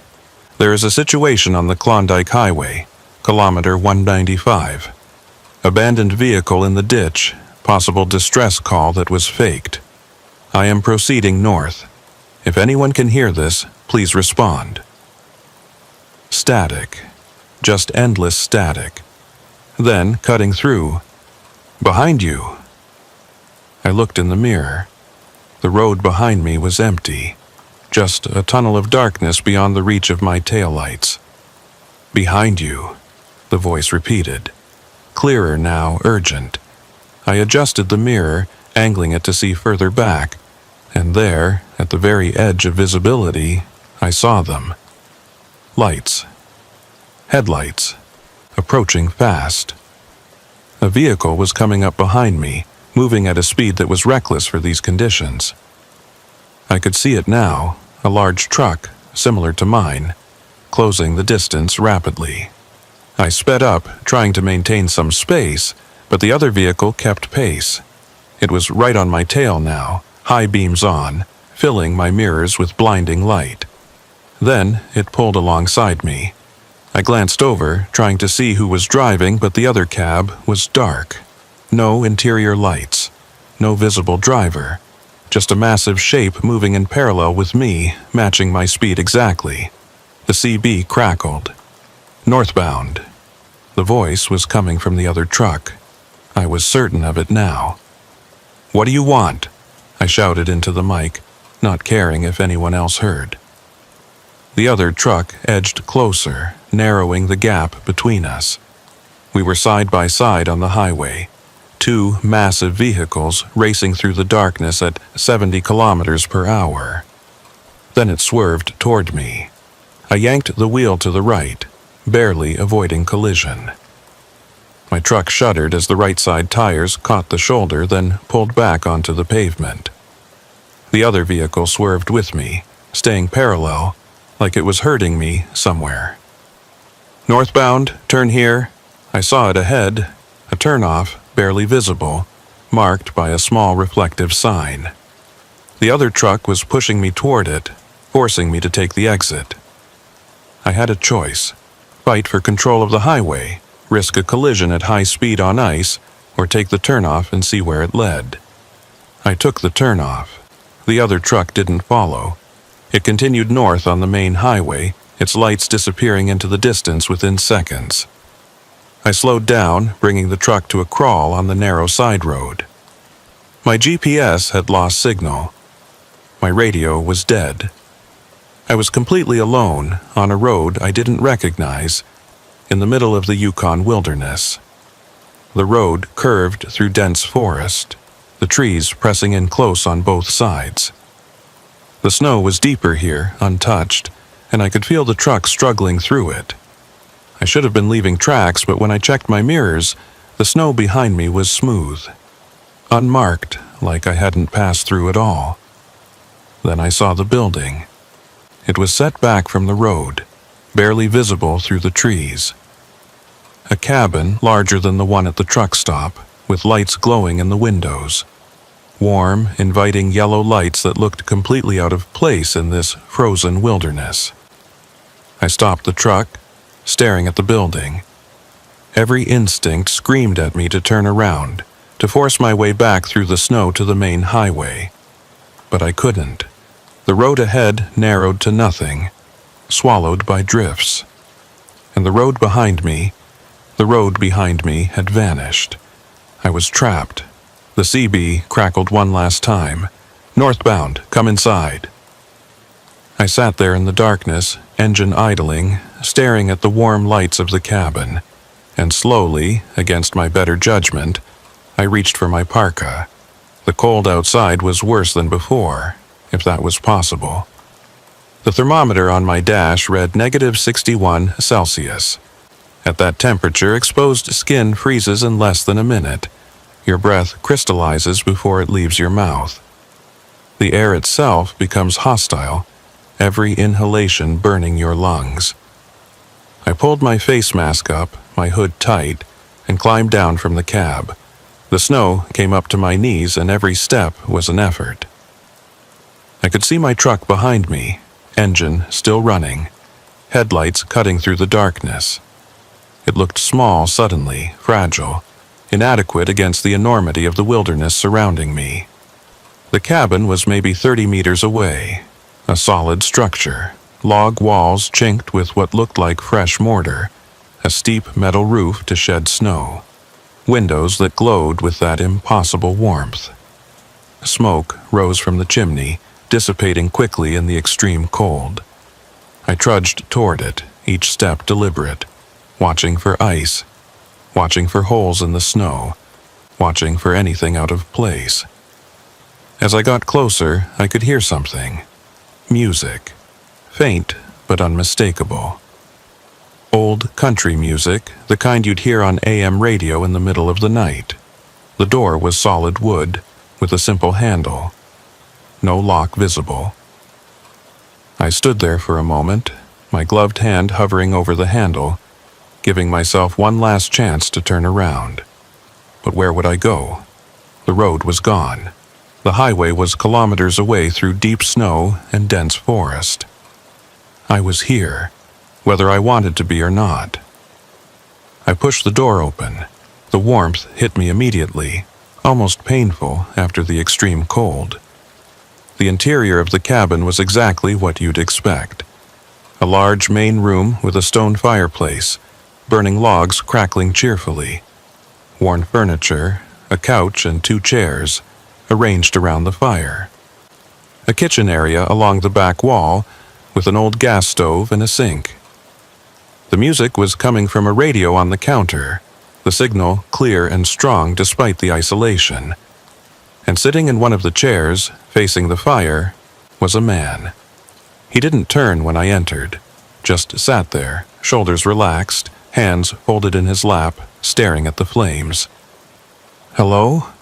I said, my voice muffled by the face mask. He didn't respond. I pulled the mask down, stepped further into the room, and tried again. "Hello? I'm sorry to intrude, but I got pushed off the highway and—" "Sit," the man said, cutting me off. His voice was flat, emotionless. "Warm yourself." I hesitated, then closed the door behind me and moved toward the fire. The other chair was positioned to give a view of both the fireplace and the door. I sat down carefully, keeping my distance from the man, my eyes constantly moving, cataloging details. He was maybe 60, with weathered skin and gray hair pulled back in a ponytail. He wore a flannel shirt and jeans, heavy wool socks but no shoes. His hands were rough, scarred, the hands of someone who'd worked outdoors for decades. "Thank you," I said, "for the shelter." He didn't respond, just kept staring at the fire. I tried again. "I'm Reed. I'm hauling medical supplies to Dawson. Got diverted from the highway." Nothing. The silence stretched out, broken only by the crackling of the fire and the faint sound of the radio. I was starting to think he couldn't hear me or wouldn't respond when he finally spoke. "You shouldn't have come here." The words hung in the air. I felt my chest tighten. I didn't have a choice. Something on the road pushed me off. "You always have a choice," he said, still not looking at me. "You could have stopped back at Pelly Crossing, could have turned around, could have waited for the weather to clear, but you chose to keep going. And now you're here." "I didn't choose this," I said, anger creeping into my voice. "I was forced off the highway by another truck. My GPS is dead. My radio is dead. I don't even know where I am." Finally, he turned to look at me. His eyes were pale blue, almost colorless, and they held an expression I couldn't read. Not hostile, but not friendly either. Just assessing. "You're where you were always going to end up," he said. "The road doesn't make mistakes." I stood up, my hand moving instinctively towards the door. "I don't know what you're talking about, but I need to get back to the highway. Can you tell me which direction?" "Sit down," he said, and there was something in his voice that made me obey. A command, or maybe a warning. "You're not leaving tonight. The storm is getting worse, and there are things in the woods that you don't want to meet in the dark." I sat back down, my mind racing. What things? He turned back to the fire. "You've seen them already. On the road, at the truck stop, following you. They've been with you since you left Whitehorse." My blood ran cold. "How do you know about that?" "Because I see them too," he said quietly. "Everyone who comes through here sees them. The voices on the radio, the footprints in the snow, the figures that watch from the darkness. They're always here, always waiting." "Waiting for what?" He was quiet for a long moment. "Then, for people like you. People who think they can outsmart the winter. People who push too hard, who ignore the warnings, who believe they're strong enough to handle whatever the North throws at them. The wilderness doesn't care about your strength. It doesn't care about your experience. It takes everyone eventually." I shook my head. "That's not... I've been driving these roads for 16 years. I know how to handle winter." "Do you?" He turned to look at me again, and this time there was something like pity in his eyes. "Then, why are you here? Why did you stop at that truck stop? Why did you investigate that abandoned SUV? Why did you let yourself be pushed off the highway?" I didn't have an answer. "They test you," he continued. "They show you things, impossible things, and they watch to see what you do.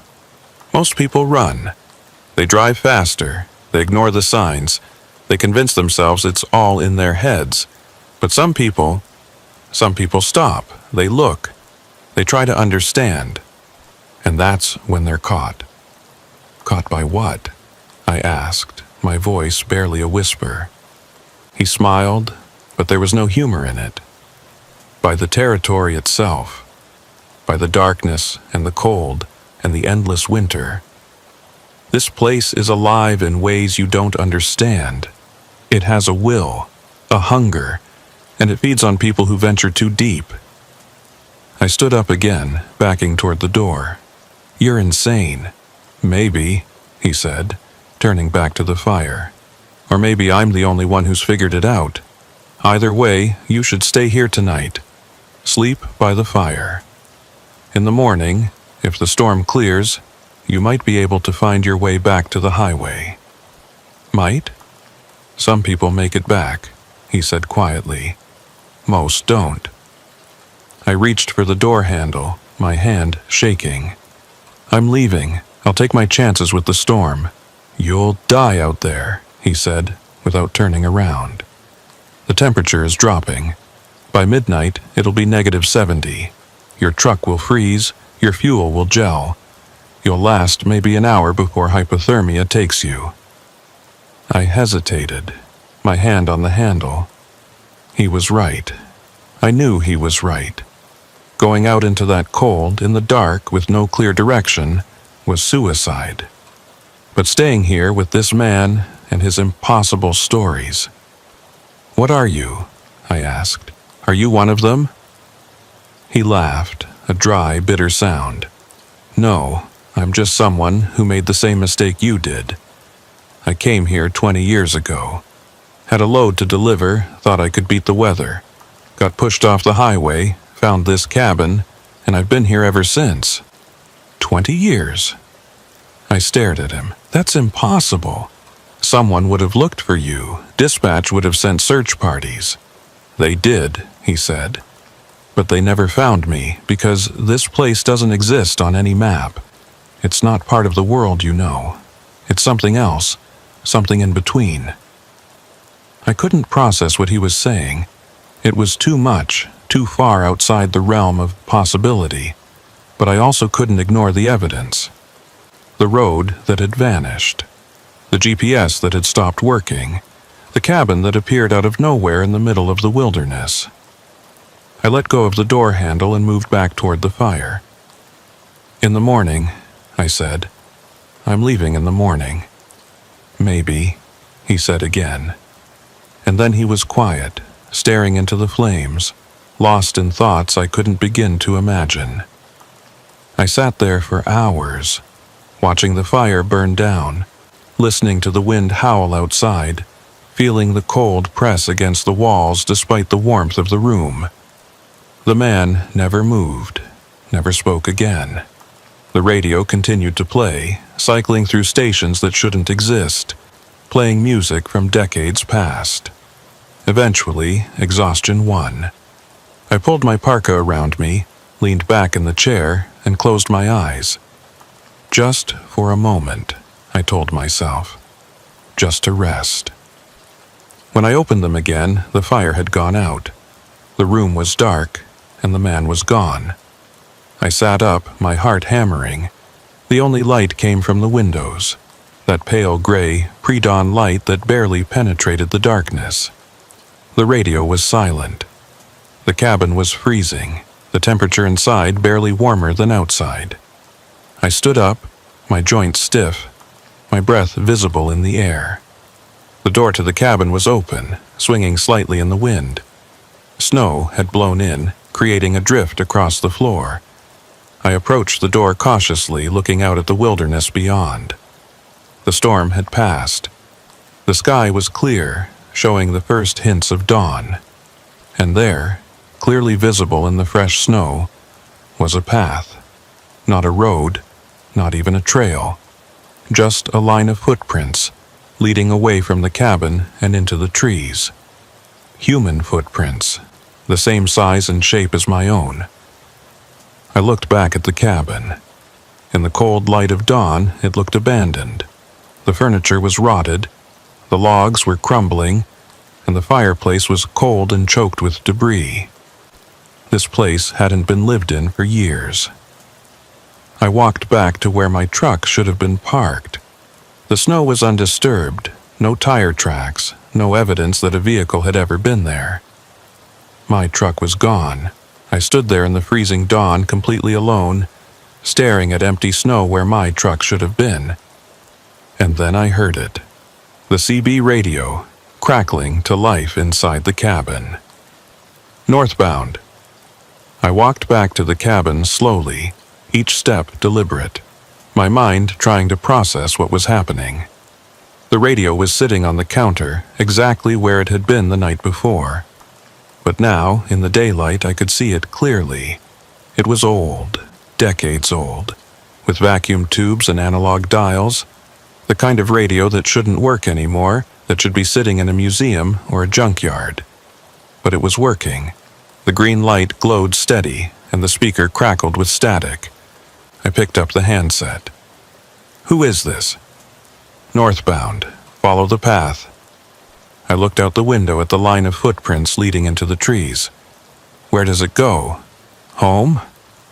I hung up the handset and looked around the cabin one more time. In the daylight, its true state was revealed. This place had been abandoned for decades. The furniture was covered in dust and mildew. The windows were cracked. The roof had holes where you could see the sky, but it had been warm last night. The fire had been burning. The man had been sitting right there in that chair, talking to me. Either I'd hallucinated the entire thing, or something had wanted me to see it, had wanted me to believe it was real. I grabbed my emergency pack from where I'd left it by the door and stepped outside. The cold hit me immediately, but it was manageable now. Maybe -40, which felt almost warm after the extreme temperatures of the night before. I started following the footprints. They led through the forest, winding between trees, avoiding obstacles with the certainty of someone who knew exactly where they were going. I followed them for maybe 20 minutes, my breath steaming in the air, my boots crunching through the snow. Then I heard it. The sound of engines, the distant rumble of traffic. I picked up my pace, pushing through a final line of trees and emerged onto a road. Not the side road I'd been on last night, but the main highway. The Klondike Highway, exactly where it should be. And sitting on the shoulder, maybe 50 meters away, was my truck. I ran to it, my hands shaking as I tried the door. It was unlocked. I climbed inside, and everything was exactly as I'd left it. The heater was running, the radio was on. The GPS showed my location at kilometer 198 on the Klondike Highway, approximately 70 kilometers north of where I'd been pushed off the road. I sat there, staring at the dashboard, trying to make sense of it. Had I driven here and not remembered? Had I been sleepwalking? Or had something else moved the truck while I was in that cabin? The CB crackled. Unit 47, this is Dawson Dispatch, do you copy? I grabbed the mic, my voice hoarse. This is 47, I copy. 47, we've been trying to reach you for hours. What's your status? I looked at the clock on the dashboard. It read 7:43 a.m. I'd entered the cabin around midnight. That meant I'd been gone for almost 8 hours, but it had felt like minutes. I'm north of Pelly Crossing, I said. Approximately kilometer 198. I had some issues last night. Radio went out. Copy that, 47. Are you able to continue to Dawson? I looked at the fuel gauge. Still 3/4 full. Looked at the temperature. -38 and rising as the sun came up. Looked at the road ahead, clear and empty. Affirmative, I said. Continuing to Dawson. ETA 3 hours. Copy, 47. Safe travels. I hung up the mic and put the truck in gear. I pulled onto the highway and started driving north, my hands steady on the wheel, my eyes on the road. I didn't look in the rearview mirror, didn't want to see if something was following me, didn't want to know if the forest behind me was empty or if shapes were moving between the trees. I just drove. The rest of the journey was uneventful. The sun rose higher, casting long shadows across the snow. The temperature climbed to a balmy -30. I passed other vehicles, southbound trucks heading back to Whitehorse, and I waved to them like everything was normal. I reached Dawson at 11:15 a.m. and delivered the load without incident. The receiving clerk checked me in, looked at the manifest, and signed off on everything. Rough trip? He asked, noting the ice buildup on my truck. You could say that, I replied. I called Margaret from the truck stop in Dawson, and she patched me through to the main office. Reed, what the hell happened out there? We lost contact with you for 8 hours. Radio problems, I said. Some kind of interference, couldn't get through. Reed, your GPS tracker shows you stopped at kilometer 145 for 6 hours. Just sitting there. We were about to send a search team. I looked at my logbook. According to my notes, I'd been moving the entire time. But if the GPS said I'd been stationary... I don't know what to tell you, I said. I kept driving. Maybe the tracker malfunctioned. She was quiet for a moment. Then, Reed, are you okay? Do you need some time off? I'm fine, I said, but I wasn't sure if I believed it. I stayed in Dawson for 2 days, sleeping in a motel, trying to convince myself that what had happened was explainable. Atmospheric interference. Carbon monoxide exposure. Exhaustion-induced hallucination. There were rational explanations for everything. But I couldn't explain the footprints. Couldn't explain how my truck had moved 70 kilometers while I was in that cabin. Couldn't explain the man who'd been there and then wasn't. On the 3rd day, I loaded up for the return trip to Whitehorse. Different cargo, different schedule, but the same road. The Klondike Highway, stretching south through the wilderness. I made it as far as kilometer 198 before I saw it. The turnoff, the same one I'd taken 3 nights before. The same narrow side road leading into the forest. I slowed down, staring at it. In the daylight, it looked innocuous. Just an old logging road, probably unused for years. Nothing unusual about it, but I could see the tracks, truck tracks, leading off the highway and disappearing into the trees. Fresh tracks made recently, made by a vehicle the same size as mine. I stopped on the shoulder, engine idling, staring at those tracks. Part of me wanted to follow them, to drive back to that cabin and demand answers, to find the man and make him explain what had happened. But a larger part, the part that had survived 16 winters in the north, told me to keep driving, to leave it alone, to never come back. I put the truck in gear and continued south. I didn't look back, didn't check the mirror. I just drove, keeping my eyes on the road, my hands on the wheel, my mind focused on getting home. I made it to Whitehorse without incident. Delivered the load, filed my reports, and collected my pay. And then I turned in my resignation. Margaret tried to talk me out of it. Said I was one of their best drivers, said I knew the roads better than anyone. But I was done. Done with the Klondike. Done with the darkness and the cold and the things that moved in the spaces between the trees. I moved south. Took a job running freight through British Columbia and Alberta. Warmer routes, busier highways, places where you're never more than an hour from civilization. Places where the darkness doesn't press so close, where the cold doesn't seep into your bones, where the voices on the radio are always human. But sometimes, late at night, when I'm driving through a particularly isolated stretch of highway, I'll hear it. Faint, barely audible over the static, but there. Northbound. And I'll check my mirrors just to make sure nothing's following me, just to make sure I'm still on the road I think I'm on. Because I learned something in those frozen woods, in that impossible cabin, on that road that wasn't there. The North doesn't let go easily, and once it has your scent, once it knows you've seen what's hidden in the darkness, it never really stops calling. Some nights, when the temperature drops and the wind picks up, I can still feel it.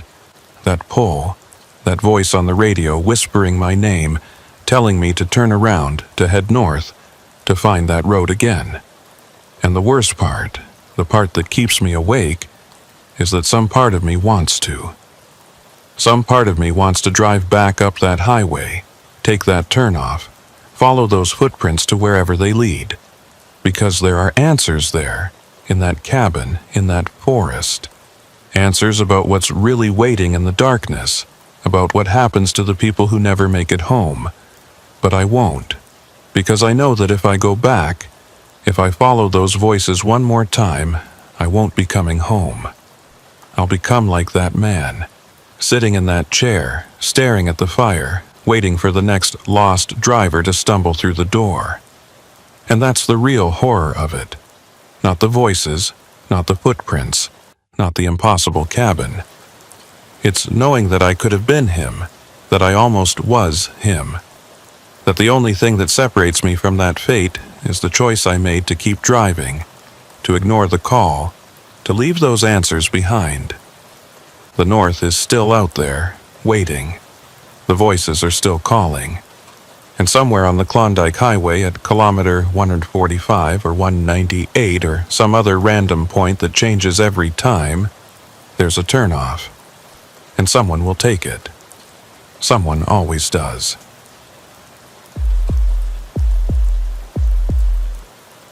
My name is Marcus Thorne, and I've been running Arctic freight for 23 years.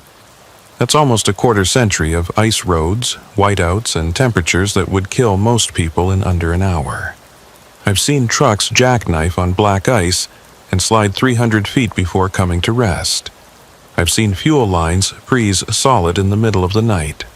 I've seen drivers get stranded in their cabs for 4 days straight, burning their cargo to stay warm until rescue crews could reach them.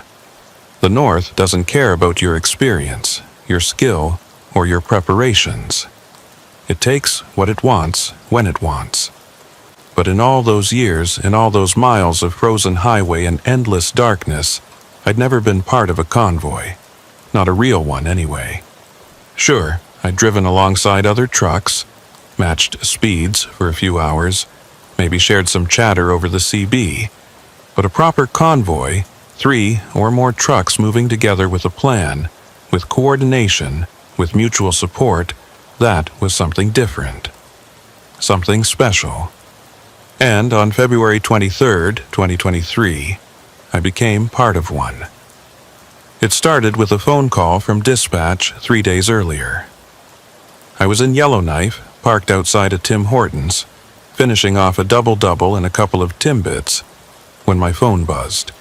The caller ID showed it was Janet Koskinen, the routing supervisor for Northern Freight Solutions, the company I'd been contracting for since 2018. Janet was good people, competent, careful, the kind of dispatcher who'd pull a driver off the road if she even suspected they were pushing too hard. "Marcus," she said when I answered, her voice carrying that particular tone that meant she had something unusual to discuss. "I've got a proposition for you." "I'm listening." "We've got 3 loads heading to Tuktoyaktuk. All urgent, all temperature-sensitive medical and research supplies. The ice road opened 2 days ago, but you know how it is this early in the season. Conditions are marginal, weather forecasts are sketchy, and we need experienced drivers who can handle whatever comes up." I took a sip of my coffee, thinking it through. Tuktoyaktuk, or Tuk as everyone called it, was about as far north as you could drive in Canada. The ice road across the frozen Mackenzie River and Arctic coastline only opened for a few weeks each year, and even then, conditions could be treacherous. It was a haul that demanded respect, preparation, and a healthy dose of caution. "What's the convoy structure?" I asked. 3 trucks, 3 drivers. You'd be lead truck if you accept. The other 2 are Gary Henson and Thomas Brightwell. You know them? I knew Gary by reputation. Solid driver, maybe 15 years of experience, based out of Inuvik. Quiet guy, professional, the kind of person who showed up on time and did the job without drama. Thomas. I'd actually met once at a truck stop in Hay River. Younger, maybe early 30s, but experienced for his age. He'd cut his teeth running supplies to mining operations in the Northwest Territories, which meant he knew how to handle rough conditions. "I know Gary's name," I said. "Met Thomas once, both good choices. So, you're in?" I thought about it for maybe 3 seconds. The money was good, the route was challenging but manageable, and having 2 other experienced drivers as backup made it safer than running solo. "Yeah, I'm in. When do we leave?" "Day after tomorrow, February 23rd, early morning departure from Inuvik. You'll need to get up there by the 22nd. Can you make it?" "I can make it." We discussed logistics for another 10 minutes. The loads were already staged in Inuvik, waiting for us.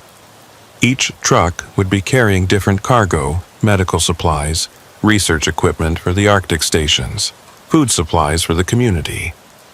The total weight for each rig was right at the maximum safe limit for the ice roads, which meant we'd need to be careful about speed and spacing. Too fast, and you risked breaking through weak spots in the ice. Too close together, and you concentrated too much weight in one area. "One more thing," Janet said, her voice dropping slightly. "Weather forecast is calling for a major system to move in on the 24th.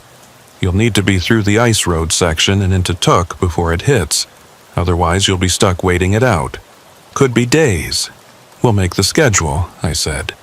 "I know you will. That's why I called you first." I hung up and finished my coffee, then spent the next hour going over my truck with a fine-tooth comb. The rig was a 2019 Kenworth T800, heavy-duty, Arctic spec, with every modification and upgrade needed for extreme cold operations. Block heater, battery blankets, Arctic-grade fuel lines, extra insulation, backup heating systems, the works. I checked the tires, the brakes, the lights, the air lines. Topped off all the fluids, made sure the satellite phone was charged, verified the emergency supplies were complete and accessible. The drive from Yellowknife to Inuvik takes about 2 full days in winter if you're careful, and the weather cooperates. I left on the evening of the 20th, taking my time, stopping every few hours to check the truck, to rest, to eat. The Dempster Highway, which would take me most of the way, is one of those roads that demands your full attention. Narrow, winding, carved through some of the most remote wilderness in North America. If something goes wrong out there, you're on your own for hours, maybe days. I rolled into Inuvik late on the evening of the 22nd, tired but satisfied with the condition of the truck. The town was dark, as it always is in February, with just the glow of streetlights and house windows breaking up the blackness. The temperature was sitting at -38 Celsius, cold but manageable. I found the staging area where the loads were waiting and backed in next to 2 other trucks that were already there. I climbed out of my cab and saw a figure approaching from the other trucks. He was bundled up in a heavy parka, face mostly hidden, but I could see the glint of glasses catching the light.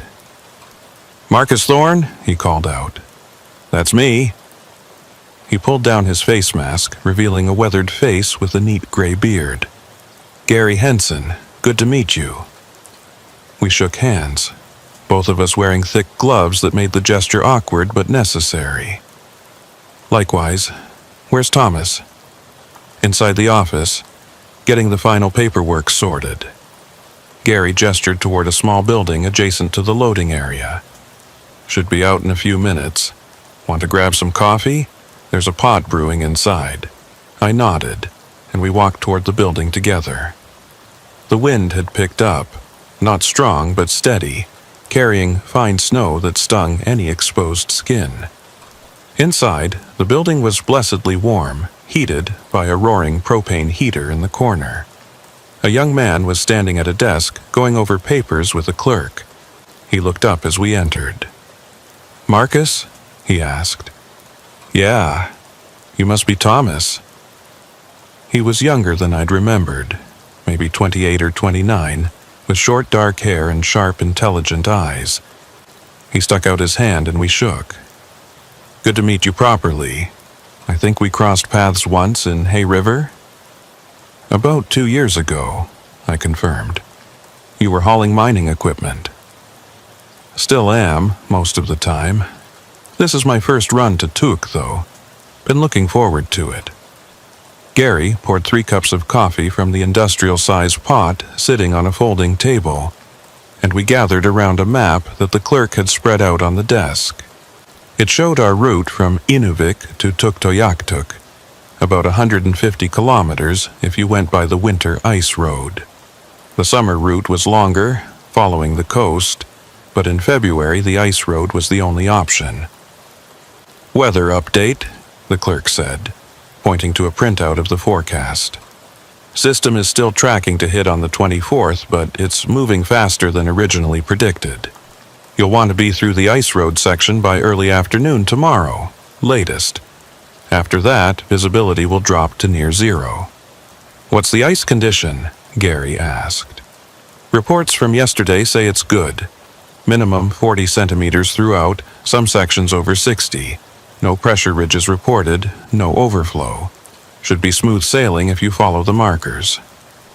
We studied the map for another few minutes, discussing spacing, communication protocols, and contingency plans. The agreement was simple. I'd lead, Gary would be second, Thomas would bring up the rear. We'd maintain at least 100 meters between trucks to avoid concentrating weight. We'd check in via CB every 15 minutes. If anyone had a problem, we'd all stop and assess. "One more thing," I said, looking at both of them. "If conditions deteriorate, if we hit a whiteout or the ice starts looking questionable, we don't push it. We find a safe spot, we stop, we wait it out. Understood?" Both of them nodded. Gary's expression was serious, professional. Thomas looked eager but not reckless. I felt good about the team. We finished our coffee and headed back out into the cold. The loads were already staged, tarped and secured, waiting to be coupled to our tractors. I spent the next hour doing a thorough inspection of my trailer, checking every strap, every seal, every connection point. Gary and Thomas were doing the same with their loads. By the time we finished, it was past midnight. Get some sleep, I told them. We roll out at 0600. Weather window is tight and I want to be on the ice by 0700. They both agreed, and we dispersed to our respective cabs. I climbed into mine, set my alarm, and tried to sleep. But sleep came slowly. My mind kept running through scenarios, contingencies, potential problems. It's a habit I've developed over the years. Before every major run, I mentally rehearse everything that could go wrong and how I'd handle it. Flat tire, engine failure, ice breakthrough, whiteout, medical emergency. I run through each scenario until I feel prepared, until my subconscious has mapped out responses. Eventually, exhaustion won and I drifted off. But even in sleep, part of my brain was still working, still preparing, still aware that in a few hours we'd be heading into one of the most unforgiving environments on the planet. The alarm went off at 0530. I woke instantly, a skill learned from decades of early mornings and tight schedules. The cab was cold, the heater having cycled down during the night, and I could see frost forming on the inside of the windows. I fired up the engine, let it warm for a few minutes, then climbed out to do a pre-departure walk-around. The temperature had dropped overnight. My dashboard thermometer was reading -43 and the air had that particular quality of extreme cold, where every breath burned your lungs and the slightest exposure of skin brought instant pain. I moved quickly, checking lights, tires, connections, making sure everything was road ready. Gary and Thomas emerged from their cabs at almost the same moment, and we gathered near my truck for a final briefing. The sky was still completely dark, as it would be for several more hours, and would remain mostly dark even at midday. The stars overhead were brilliant, sharp points of light in the crystal clear air that comes with extreme cold. "Everyone ready?" I asked. Both nodded. Gary looked calm, methodical.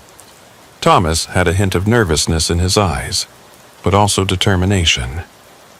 Good signs. "Radio check," I said, and we all climbed back into our cabs. I keyed the CB. "This is lead truck, Unit 1, radio check." "Unit 2, reading you 5x5. Gary's voice came through clearly. "Unit 3, loud and clear," Thomas confirmed. "Good. We maintain Channel 9 for convoy communication. If we need to reach outside help, we switch to emergency Channel 16. Everyone keep your radios on, volume up. We check in every 15 minutes, even if nothing's happening. If I stop, you stop. If anyone has a problem, call it out immediately. Questions?" "Negative, lead," Gary said. "All good here," Thomas added. "All right then, let's roll." I put the truck in gear and pulled out of the staging area, heading north toward the ice road. In my mirrors, I could see the lights of Gary's truck falling into position behind me, and a few seconds later, Thomas's lights appeared behind Gary. 3 trucks moving in formation through the Arctic darkness. The road out of Inuvik was paved and well-maintained, but within 10 kilometers we transitioned to gravel and then to the marked ice road. The transition was gradual, the solid ground giving way to the frozen surface of the Mackenzie River Delta. The ice road markers were visible in my headlights, tall wooden stakes with reflective tape placed every 50 meters to guide drivers along the safe route. "Lead truck to convoy," I said into the CB. "We're on the ice. Reduce speed to 40 kilometers per hour. Maintain spacing." "Unit 2, copy," Gary acknowledged. "Unit 3, copy," Thomas echoed. The ice beneath my tires felt solid. The surface, hard-packed snow over thick ice. I could feel the subtle shift in the way the truck moved. The slight give that comes from driving on a frozen surface rather than solid ground. But it wasn't concerning. This was normal, expected. The ice road had been open for 2 days, which meant it had been tested, verified, cleared for use.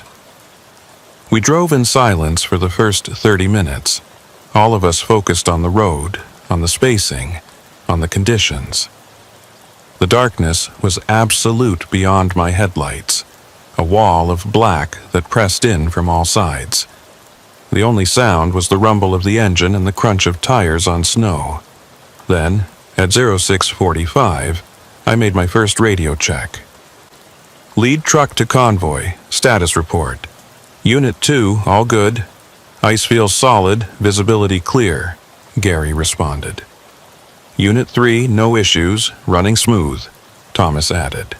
Copy that. Maintain speed and spacing. Next check at 0700. We continued north. The ice road markers kept appearing in my headlights, regular as metronomes guiding us across the frozen landscape.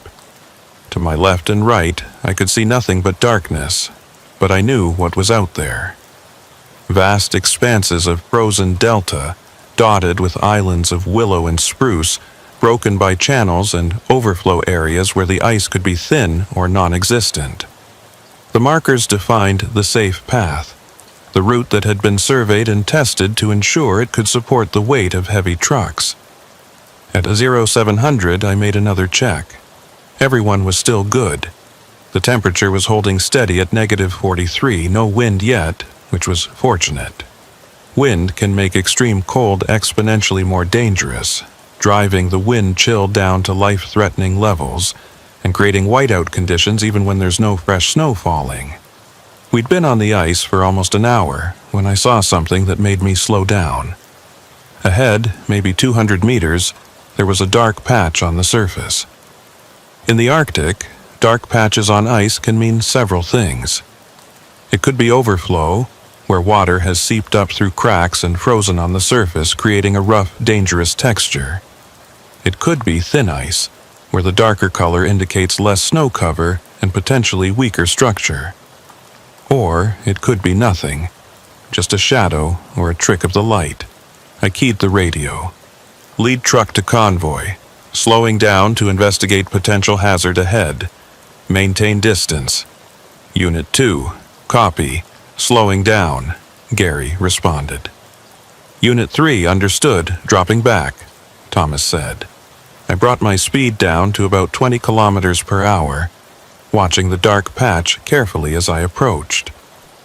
When I got closer, I could see what it was, a section where someone had plowed through drifted snow, exposing the darker ice beneath. Not a hazard, just a cosmetic difference, but I was glad I'd checked.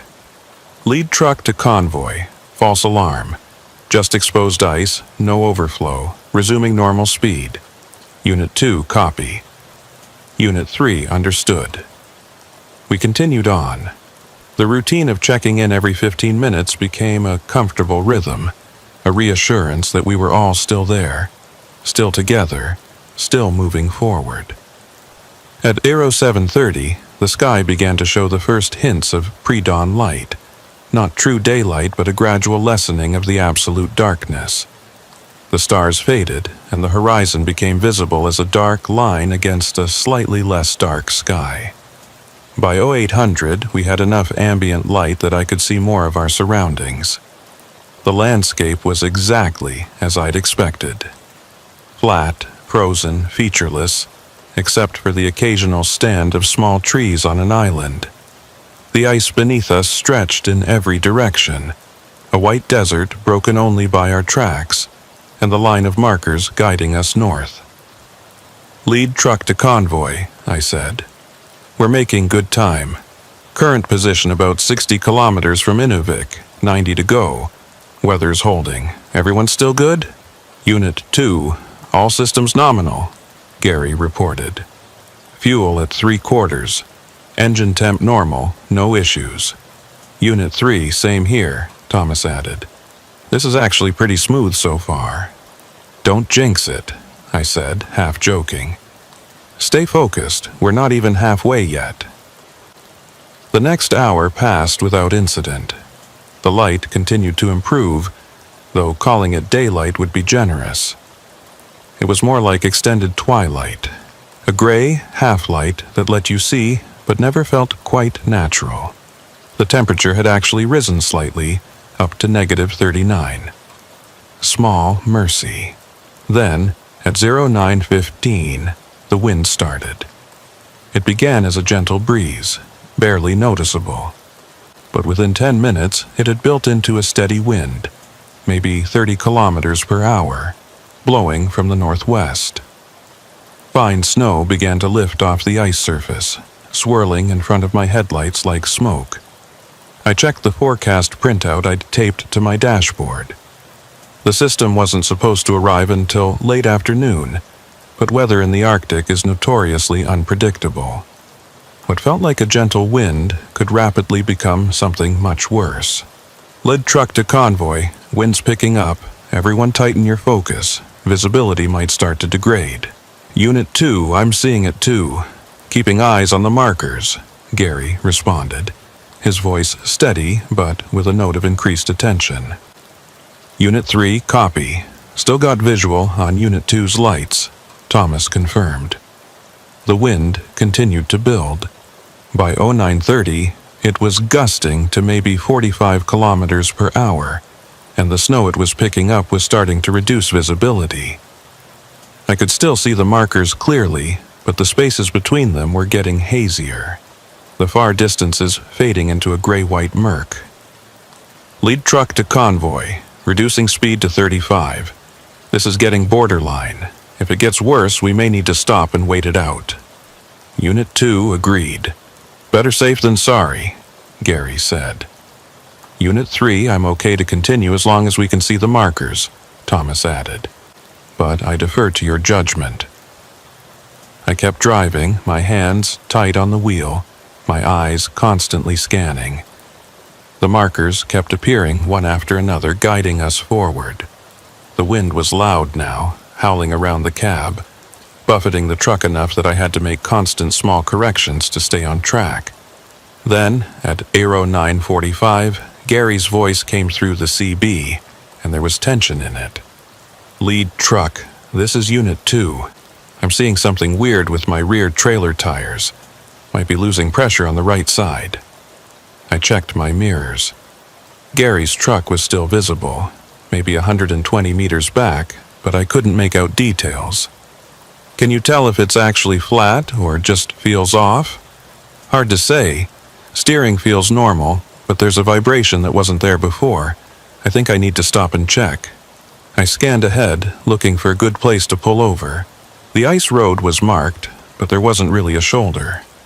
If we stopped, we'd just be sitting on the main track, which wasn't ideal, but also wasn't dangerous as long as we had our hazards on and nobody else was coming. All right, I'm pulling over. Let's do a quick inspection. Thomas, you stay back about 50 meters. Keep your hazards on. Gary, once I stop, you stop behind me. We'll all dismount and take a look. Unit 2, copy. Unit 3, understood. Dropping back now. I slowed down gradually, watching for a section of ice that looked particularly solid and flat, and brought the truck to a stop. In my mirrors, I saw Gary's lights getting closer, and beyond them, Thomas's lights maintaining distance. The wind was shrieking now, and the snow it was carrying had reduced visibility to maybe 50 meters. I grabbed my parka and gloves, double-checked that I had my flashlight, and opened the door. The cold and wind hit me like a physical force, stealing my breath. I climbed down and made my way back toward Gary's truck, leaning into the wind, my boots crunching on the hard-packed snow. Gary was already out of his cab, moving toward his trailer. Thomas had stayed in his truck, as instructed, but I could see him watching us through his windshield. "Which side?" I shouted over the wind. "Rear axle, right side," Gary shouted back. We made our way around the trailer, and Gary shined his flashlight on the tires. I could see it immediately. The outermost tire on the right rear axle was noticeably lower than the others. Not completely flat, but definitely losing pressure. "Probably picked up something," Gary said, his voice muffled by his face mask. Piece of ice, maybe, or a chunk of frozen debris. Punctured it slowly. Can you change it? He looked at the tire, then at the conditions around us. The wind was getting stronger, the visibility worse. Changing a heavy truck tire in these conditions would take at least an hour, maybe more, and would expose us to extreme cold the entire time. I can, he said slowly, but I'd rather not do it here if we can avoid it. How far to the next checkpoint? I pulled out my GPS unit, which I'd been keeping in my interior pocket to keep it warm.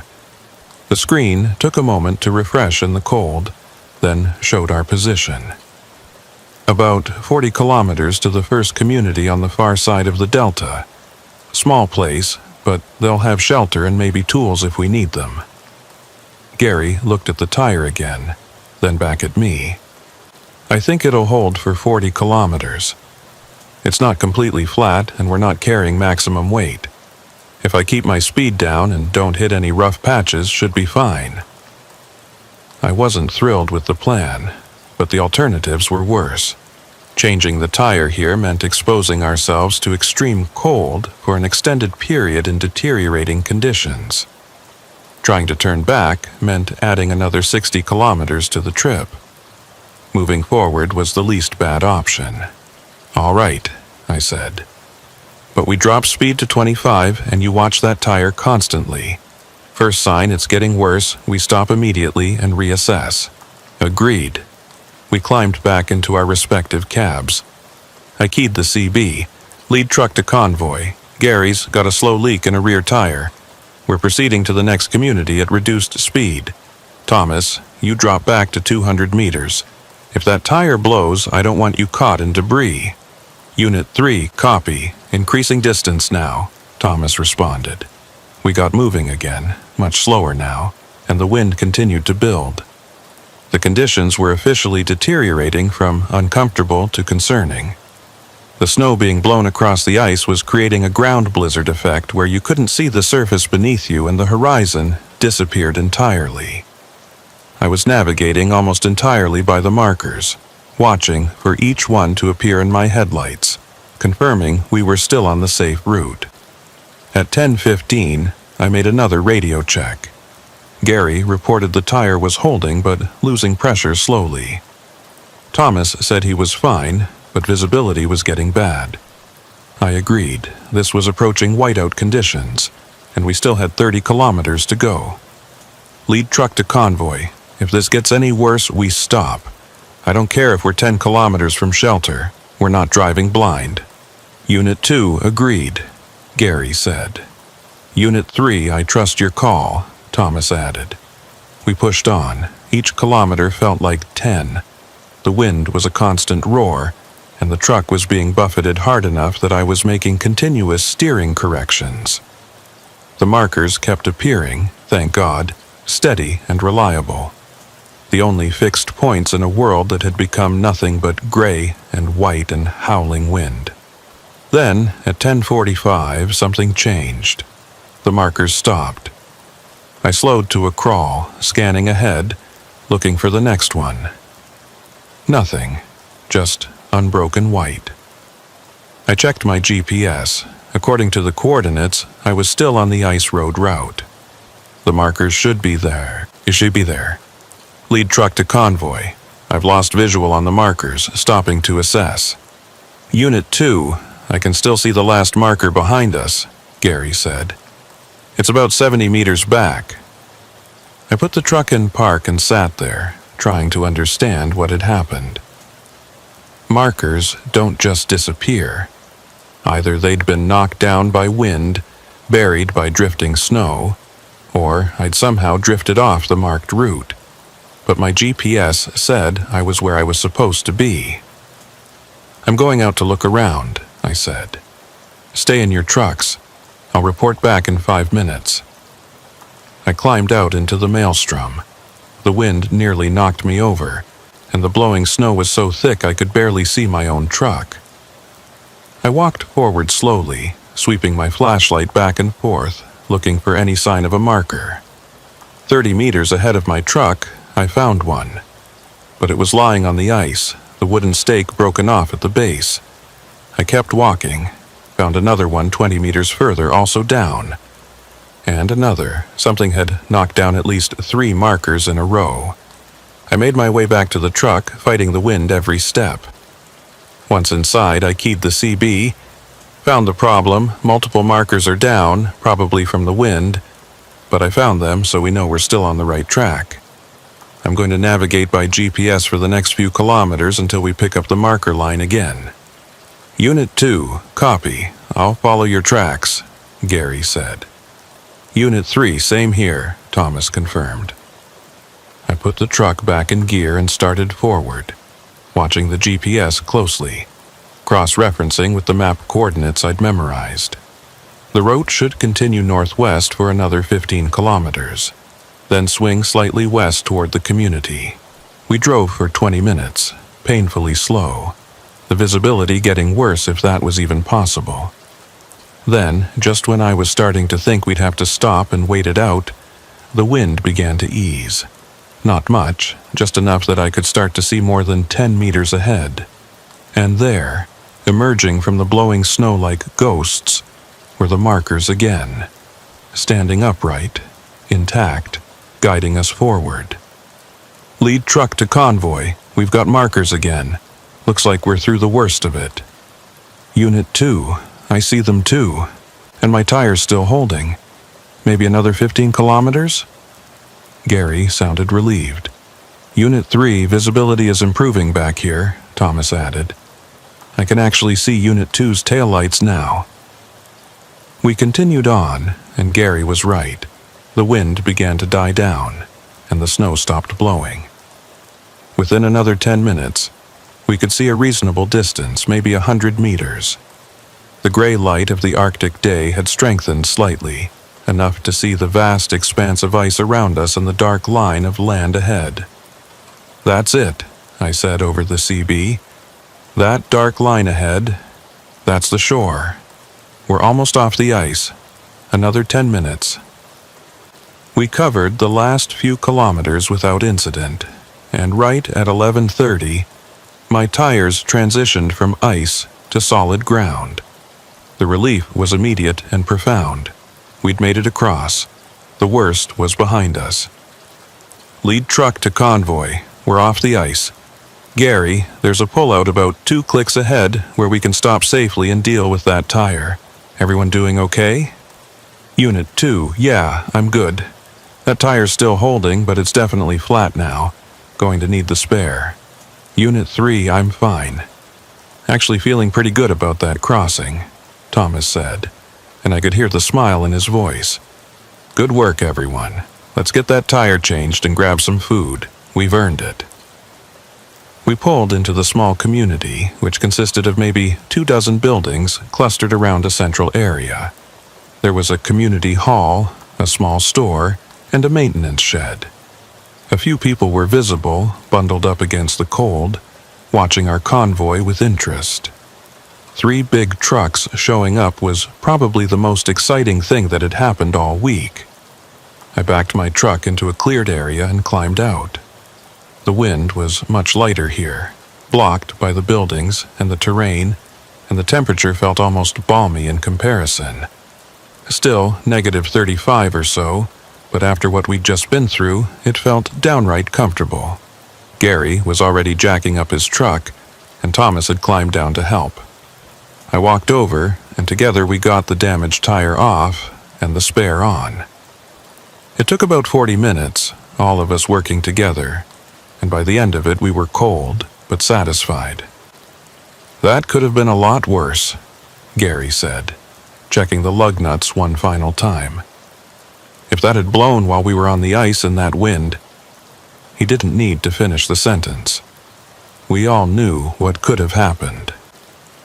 We went into the community hall, which doubled as a small cafe, and ordered coffee and sandwiches.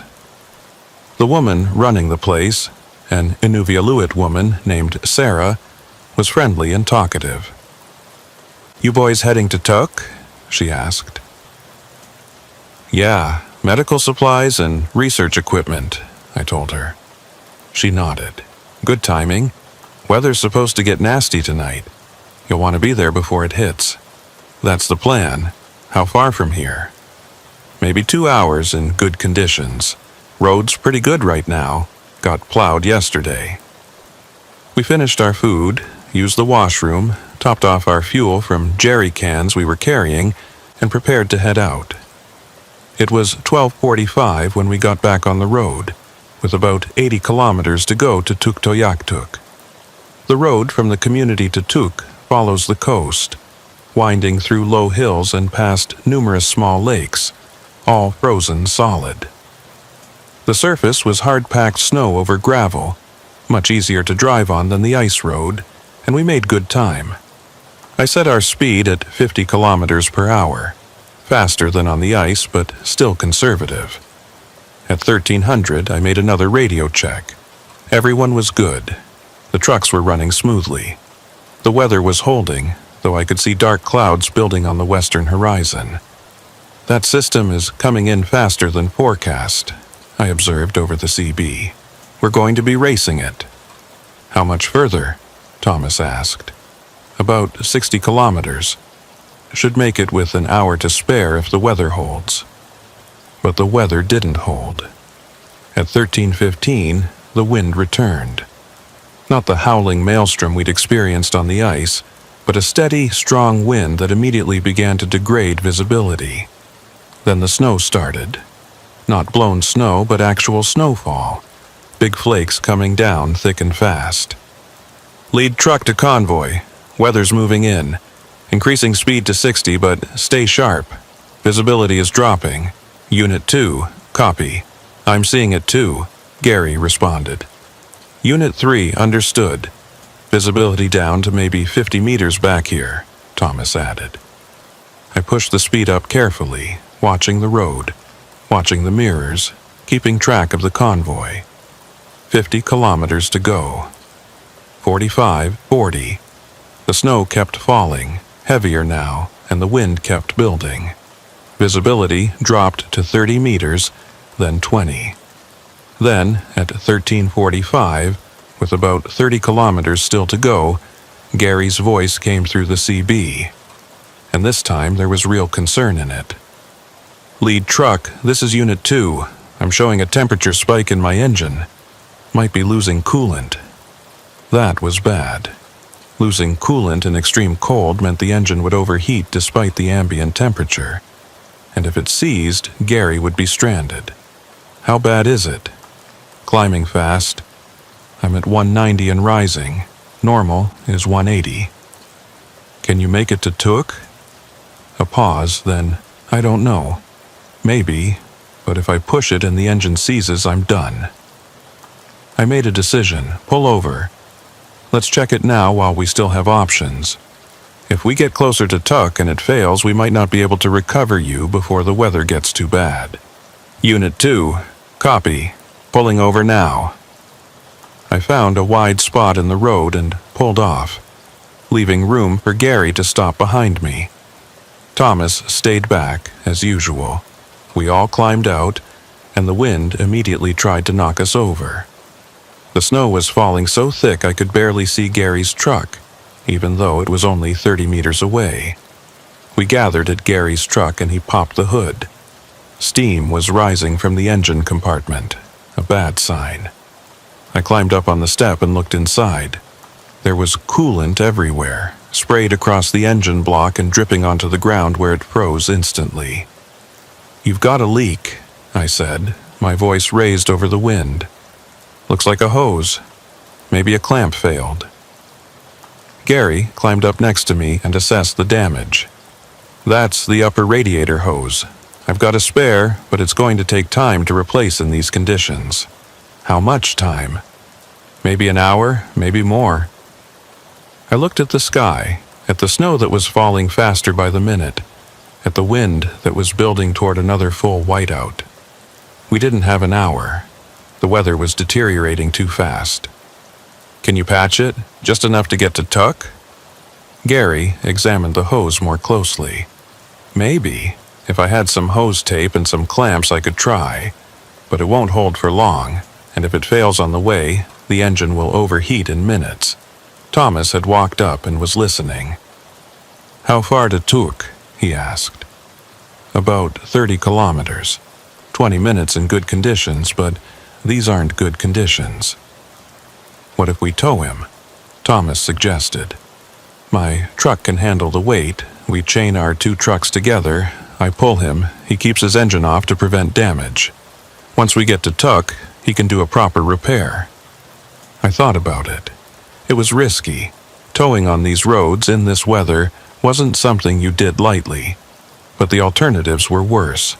Either we spent an hour trying to patch a hose that might fail anyway, exposing all of us to increasing danger, or we left Gary here and came back for him later, which meant he'd be alone in his cold truck for hours in a storm.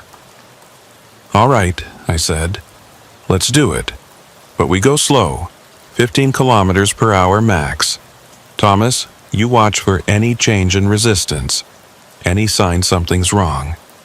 Gary, you keep your radio on and your windows clear. If you start sliding or losing control, call it out immediately." We spent the next 20 minutes getting the tow set up. Gary and Thomas had tow chains in their emergency kits, and we used both, doubled up for extra strength. We connected Thomas's rear bumper to Gary's front bumper, making sure the chains were tight, but with just enough slack to absorb shocks. By the time we finished, the visibility was down to maybe 15 meters. The snow was so thick it formed a solid white curtain, and the wind was howling again. The storm had caught us, and we were still 30 kilometers from shelter. "Lead truck to convoy. We're moving out. I'll lead. Thomas and Gary will follow together. Maintain minimum safe speed. Everyone stay on the radio." "Unit 2, ready to go," Gary said. His voice was steady, but I could hear the underlying tension. He was going to be towed through a blizzard with a dead engine, no heat, and no power steering. Not a fun position to be in. "Unit 3, chains are secure. Ready when you are," Thomas confirmed. I climbed back into my cab, started moving forward slowly, and watched in my mirrors as Thomas's truck began to pull Gary's. The chains went taut, and Gary's truck began to roll. So far, so good. We moved at a crawl, maybe 10 kilometers per hour, feeling our way forward through the white. I couldn't see the road ahead except for the few meters directly in front of my headlights. I was navigating by feel, by the slight difference in texture between the road surface and the shoulder, by instinct developed over 2 decades of driving in these conditions. "Lid truck to convoy. Status check. Unit 2, I'm rolling smoothly. No issues yet," Gary reported. "Unit 3, tow is holding, keeping steady speed," Thomas said. We continued on, painfully slow, the storm raging around us. 25 kilometers to go. 20, 15. Every kilometer felt like an eternity. My hands ached from gripping the wheel. My eyes burned from staring into the white. My back hurt from the tension. Then, at 14:35, with maybe 10 kilometers left, Thomas's voice came through the CB. And something was wrong. "Lead truck, this is Unit 3. I'm losing Gary." My heart jumped. "Say again?" "I'm losing him. The chains, I can feel them going slack, like the weight is dropping off." I hit the brakes, bringing my truck to a stop. "Thomas, stop now. Full stop. Gary, what's your status?" No response from Gary. "Gary, respond," I said, my voice sharp. Static, then faint and distorted. I don't know. Everything went dark. I can't see anything." "You're being towed by Thomas. You should be right behind him." "I know, but there's nothing there. No truck, no chains. Just white." I stared at my radio, trying to process what I was hearing. Thomas felt like he was losing the weight of Gary's truck. Gary said he couldn't see Thomas, but they were chained together. They had to be together. "Thomas, you still got the chains attached?" "Yeah, I can feel them. But there's no weight. It's like I'm pulling nothing." "Check your mirrors." "Can you see Gary's lights?" A long pause, then, "No, I can't see anything behind me, just snow." I felt cold dread settling into my stomach. This didn't make sense. Chains don't just disappear. Trucks don't vanish into thin air. But something was wrong. Something was very wrong. "Gary, I need you to give me a long horn blast. 3 seconds. Thomas, tell me if you hear it." "Unit 2. Copy. Here it comes." I waited, listening. Through my own windows, even over the storm, I heard it faintly.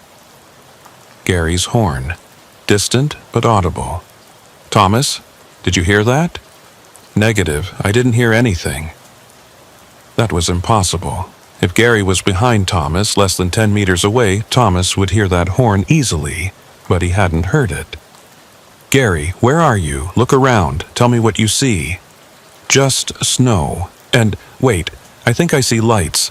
Not truck lights, something else. Multiple lights spread out like buildings?"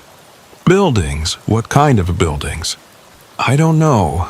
They're behind me. I thought I was facing forward, but now I'm not sure. Everything's turned around." I grabbed my door handle, about to climb out and walk back to see what was happening, but then I stopped. Something in my gut told me that would be a mistake. That if I got out of my truck in this storm, in these conditions, I might not find my way back. "Thomas, I want you to slowly reel in those chains. Pull them in hand over hand. Tell me what you find." "Copy. Starting now." I waited, listening to the wind howl, watching the snow pile up on my windshield. Seconds ticked by. Then Thomas's voice came back, and it was shaking. They're not attached to anything. The chains just end. The hooks are still closed, still locked, but there's nothing in them, like the truck just came unhooked and disappeared." "That's not possible," I said. But even as I said it, I knew we were beyond what was possible or impossible. "Gary, are you still there?" I asked. Static. Then, "Yeah, I'm here, but I don't know where here is. Those lights are getting brighter. They look like a community, buildings, lights and windows. Should I drive toward them?" "No," I said immediately. "Don't move. Stay right where you are. We're coming to get you." "How? You don't know where I am." He was right. I didn't know. But I also knew that letting him drive toward those lights, whatever they were, would be a mistake. Every instinct I had was screaming that. "Gary, turn on your hazards. All your lights. Make yourself as visible as possible. Thomas, you stay right where you are. I'm going to come back, and we're going to figure this out." "Copy," Thomas said. "Unit 2, copy," Gary said. But his voice was getting fainter, more distant. I put my truck in park and grabbed my flashlight and emergency radio. I climbed out into the storm and immediately regretted it. The wind was ferocious, the snow blinding. I could barely see my own truck, and Thomas's was just a vague glow, maybe 20 meters behind me. I fought my way back to Thomas's truck and climbed up to his window. He rolled it down, and I could see the fear in his eyes. "The chains are really not connected to anything?" I shouted over the wind. He held up the end of the chain, showing me the hook. It was closed, locked in position, but empty. I don't understand how this happened. I felt him back there. I felt the weight, and then it just vanished. "And you can't hear him on the radio?" "I hear him, but he sounds far away. Like he's on a different channel, even though we're all on the same frequency." I grabbed my own radio and keyed it. "Gary, this is Marcus. I need you to describe exactly what you see. Every detail." There was a delay, longer than there should have been, and then his voice came through, faint and crackling. I'm in my truck. I can see the dashboard, the windshield. Outside, it's snowing, but lighter than before." I can see those buildings ahead, maybe 200 meters. They look real. There's smoke coming from chimneys. I can see movement in the windows. What about the road? Can you see the road? No, there's no road. I'm sitting on ice, I think, flat white in all directions except for those buildings. My mind raced, trying to understand. We'd been on solid ground, not ice. The community of Tuktoyaktuk was still 10 kilometers ahead. There shouldn't be any buildings where Gary was describing. Gary, I need you to check your GPS. Tell me your coordinates. Another delay. Then, GPS isn't working. It says no signal. What about your compass? Which direction are the buildings? North. They're north of me. That made no sense. We'd been heading north.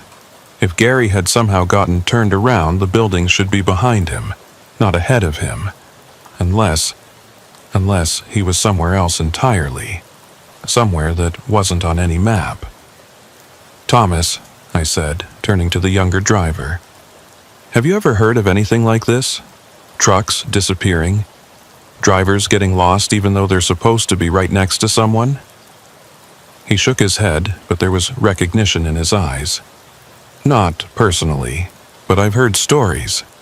Old-timers talk about it sometimes when they've had a few beers and the roads come up. About drivers who went missing on the ice roads, who were never found even though search parties went out immediately. About trucks that showed up days later in places they couldn't possibly have reached.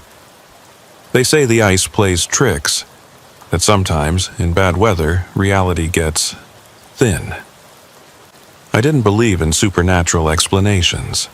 I was a practical man, a man who dealt with mechanical problems and weather patterns and logistics. But I also couldn't explain what was happening. Gary's truck had been physically chained to Thomas's. You can't unchain a truck without someone actively unhooking the chains, and yet the chains were empty. Gary, I said into the radio, I need you to trust me. Don't drive toward those buildings. Don't get out of your truck. Just stay put. Keep your engine running. Keep warm. We're going to find you. How? His voice was getting even fainter now, like he was moving away despite being stationary. I don't know yet, but we will. Just stay put. Marcus, those lights, they're beautiful. They're calling to me. Maybe someone there can help. Gary, no, listen to me. Do not go to those buildings. But even as I said it, I could hear the doubt in my own voice. What if those were real buildings? What if there was a community there that could help him? What if I was wrong? I'm going to go check, Gary said. Just get close enough to see, to confirm someone's there. Gary, don't. The radio went dead. Complete silence except for the carrier wave hiss. Gary! Gary, respond! I shouted into the mic, but there was nothing. Just empty static. I looked at Thomas. His face was pale, his eyes wide. What do we do? He asked. I stood there in the screaming wind, holding a radio that had gone silent, staring at a young driver who was looking to me for answers I didn't have. And I realized that I'd been wrong. I'd thought the hardest part of this journey would be the ice roads, the weather, the mechanical challenges. But I'd been wrong. The hardest part was this: losing someone, not knowing where they were or how to find them, hearing their voice fade away into static and silence. We get to Tuktoyaktuk, I said finally. We report what happened. We get search and rescue involved, and we don't stop looking until we find him. But there's nothing we can do out here, Thomas. We can't see anything. We don't know where he is. If we wander out into that storm looking for him, we'll just get lost too. The best thing we can do is get to safety, get help, and come back with resources. He nodded slowly, but I could see he didn't like it. I didn't like it either. Everything in me wanted to stay here, to keep calling Gary on the radio, to somehow will him back into existence, but that wasn't going to help. We got back in our trucks and I led the way forward. Thomas followed, alone now, his chains coiled in the back, empty hooks swinging in the wind. We drove through the storm, slowly, carefully, covering the last 10 kilometers in near-zero visibility. And when we finally saw the lights of Tuktoyaktuk ahead, solid and real and exactly where they were supposed to be, I felt no relief. Just a hollowness in my chest, an awareness that something fundamental had gone wrong. We pulled into the community and went straight to the local RCMP station. I reported everything to the constable on duty, a young man who listened with increasing skepticism as I described what had happened. He clearly thought I was confused, that maybe the chains had failed and Gary had slid off the road, that we'd lost track of him in the storm. But I knew that wasn't what had happened. Gary hadn't slid off the road. He'd disappeared, been pulled somewhere else, somewhere that wasn't on any map, where buildings appeared in impossible places and GPS stopped working. The constable said he'd organize a search as soon as the weather cleared, which probably wouldn't be until morning. In the meantime, there was nothing to do but wait. Thomas and I got a room in the small hotel in Tuktoyaktuk. We tried to sleep, but neither of us could. We just lay there in the darkness, listening to the wind howl outside, thinking about Gary out there somewhere, lost in the white, and wondering if we'd ever see him again. Morning came slowly.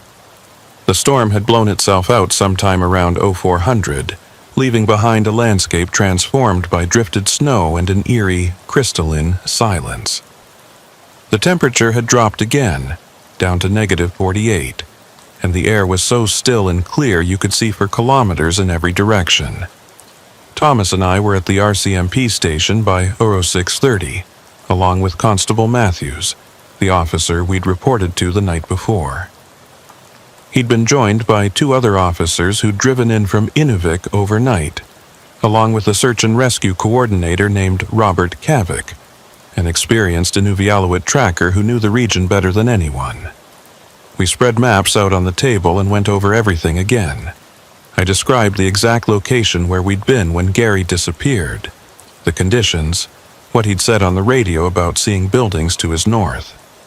Robert listened carefully, asking occasional questions, his weathered face expressionless.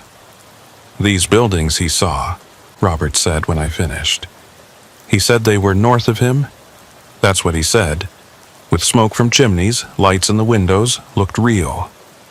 Robert exchanged a glance with Constable Matthews. "There's nothing north of that location. Just ice and tundra for 100 kilometers, no communities, no structures." "I know. That's what makes this so strange." "And his GPS stopped working?" "He said no signal." Robert nodded slowly. "Sometimes that happens out there, especially in bad weather. Atmospheric interference, magnetic anomalies, we don't always understand it, but buildings appearing, that's different." "You've heard of this before?" I asked. He was quiet for a moment. Then, "I've been doing search and rescue in this territory for 30 years. I've seen things that don't make sense. Found people in places they couldn't have reached. Had rescue beacons lead us to empty spaces. We have a phrase in Inuvialuktun, Tunigruktak. It means that which tricks you. The land, especially in winter, sometimes it tricks you. Shows you things that aren't there. Hides things that are. But Gary was chained to another truck, physically chained. You can't trick physics." "I know," Robert said. "That's what concerns me. If he'd just gotten lost in the storm, we'd find tracks, find evidence. But what you're describing..."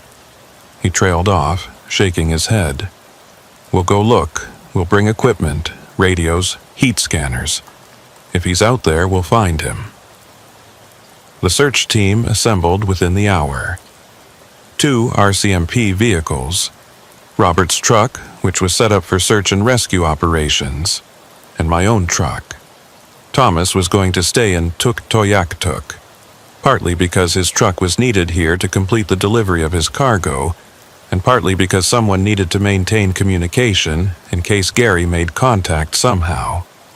We headed out at EO 800, retracing the route from the day before. The road was drifted in places, and we had to plow through some deep sections, but within an hour we reached the spot where Gary had disappeared. I recognized it by the distinctive rock formation on the left side of the road and by the disturbed snow where we'd stopped. We parked and got out. The scene was exactly as we'd left it. Thomas's tire tracks leading to where he'd stopped. The marks where I'd pulled over, and the churned up snow where we'd set up the tow chains. But no sign of Gary's truck, no tracks leading away. Nothing. Robert walked in a wide circle around the area, studying the snow, looking for any trace. The RCMP officers did the same, spreading out, checking every drift and hollow. I stood near my truck, staring at the empty space where Gary's truck should have been, trying to understand. "Marcus," Robert called out. "Come look at this." I walked over to where he was crouching, about 30 meters from the road. He pointed at the snow. "See that?" I looked, but all I saw was smooth, wind-sculpted snow. What am I looking at? The texture. See how it's different here? Smoother, like it's been compressed, and here. He moved a few meters to the right. And here. I followed his pointing finger and began to see it. A pattern in the snow, subtle but present. It looked almost like tire tracks, but they didn't lead anywhere. They were just impressions, isolated sections of track that appeared and disappeared, seemingly at random. "Like a truck was here," Robert said. "But the tracks don't connect. They're pieces, fragments." One of the RCMP officers, a woman named Sergeant Doucette, came over with a radio direction finder. "I'm picking up a faint signal," she said. "Same frequency as the CB radio the missing driver was using, but it's coming from..." She adjusted the antenna, swept it around. "North, about 2 kilometers north." "That's off the road," Constable Matthews said. "There's nothing that way." "Let's check it out," Robert decided. "Marcus, you stay with the vehicles. We'll go on foot. If we're not back in an hour, call it in." They geared up with backpacks full of emergency equipment and started hiking north, across the open tundra. I watched them until they were small figures in the distance, then climbed back into my truck to wait. The silence was profound. No wind, no sound, just the vast, empty whiteness and the enormous sky. I tried Gary's radio frequency again, calling out every few minutes, but got no response. Just that carrier wave hiss that meant the frequency was open, but nobody was transmitting. 45 minutes later, my radio crackled. It was Robert. "Marcus, we found something. You should come see this. Bring your truck, head northeast from your position, follow our tracks." I started the engine and carefully drove off the road, following the footprints they'd left in the snow. The truck handled it well, the big tires finding purchase even in the deeper sections. After about 15 minutes of slow driving, I saw them ahead, 4 figures standing in a group, looking at something on the ground. I pulled up next to them and climbed out. They were gathered around what looked like debris, scattered pieces of something. I got closer and felt my stomach drop. It was cargo. Boxes, equipment, supplies. The stuff Gary had been hauling. But not all of it, just pieces. A couple of boxes of medical supplies. One corner of what looked like a research equipment crate. Some scattered packing materials. "This was on his truck?" Sergeant Doucette asked. "Yes, that's part of his load." I examined the boxes more closely. They were intact, not damaged, just sitting there on the snow like they'd been carefully placed. But where's the rest? Where's the truck? Robert was walking in another circle, studying the area. "The signal source is here somewhere. I can hear it on my receiver, but I can't locate it exactly." We spread out, searching. The sun was higher now, that weak February sun that provided light but little warmth, and in the clear air we could see far in every direction. Just empty tundra, rolling gently toward the horizon. Then Constable Matthews called out, "Over here! I found something!" We hurried to where he was standing, looking down at the snow. There was something sticking up through the surface, something dark and metallic. Robert brushed away snow, revealing more of it. It was an antenna, a CB radio antenna. We dug faster, clearing snow away, and within a few minutes had uncovered the entire roof of a truck cab. Gary's truck. But it was buried, completely buried, under at least a meter of snow, sitting on the ice-covered tundra. How? I asked, staring at it. How did it get here, and how did it get buried so fast? This snow just fell last night. I don't know, Robert said, but his face was grim. Let's get it uncovered, carefully. We worked for the next hour, using shovels from the rescue equipment, clearing snow away from the truck. Slowly, the shape emerged. It was Gary's rig, no question. Same company logo, same license plate. But it looked wrong somehow. The paint was faded, like it had been exposed to sun and wind for years. The tires were flat, the chrome was tarnished. When we finally cleared the driver's door, Robert tried the handle. It was frozen solid. He took a pry bar from his pack and worked at it. And eventually, with a crack of ice, the door opened.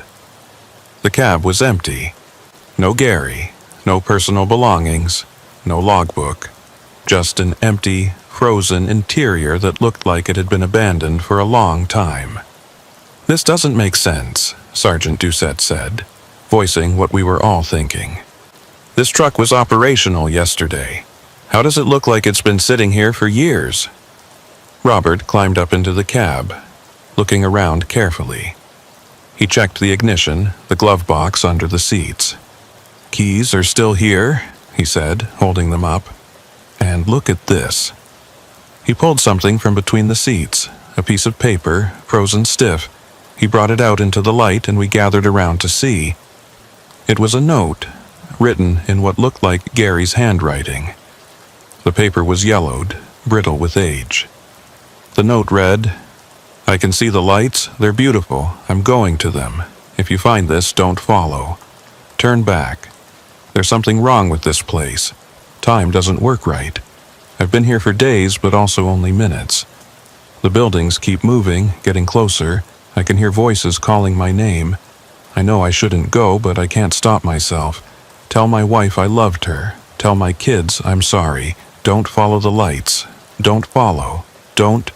The note ended there, the last word trailing off into a illegible scrawl.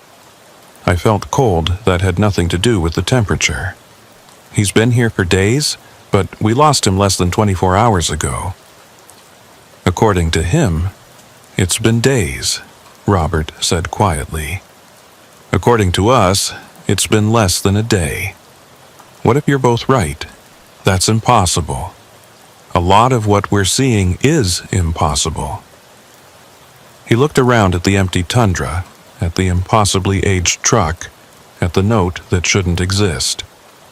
Something happened here, something we don't understand. And Gary walked into it.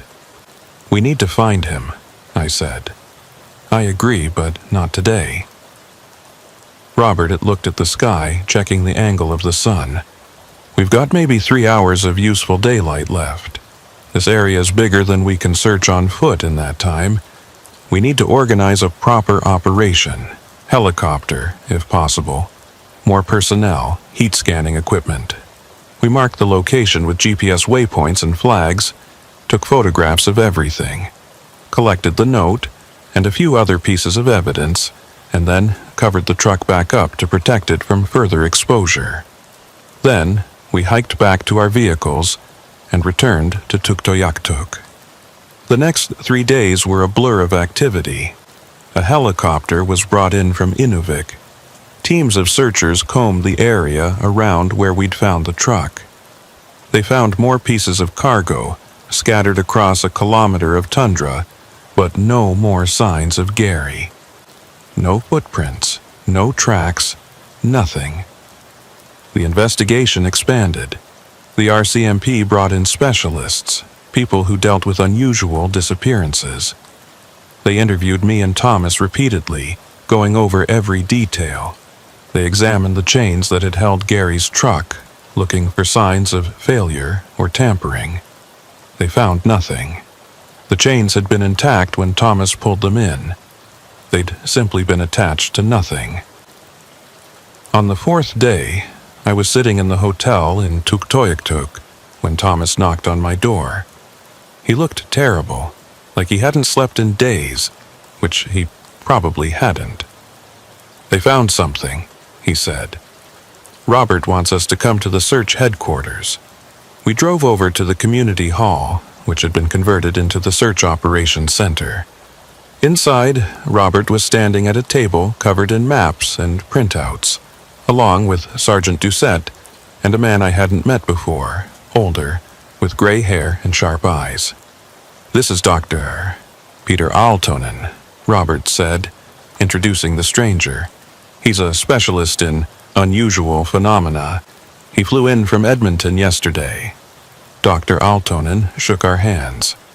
"I understand you've both had a very difficult experience," he said, his accent revealing Finnish origins. "I'd like to show you something, if you don't mind."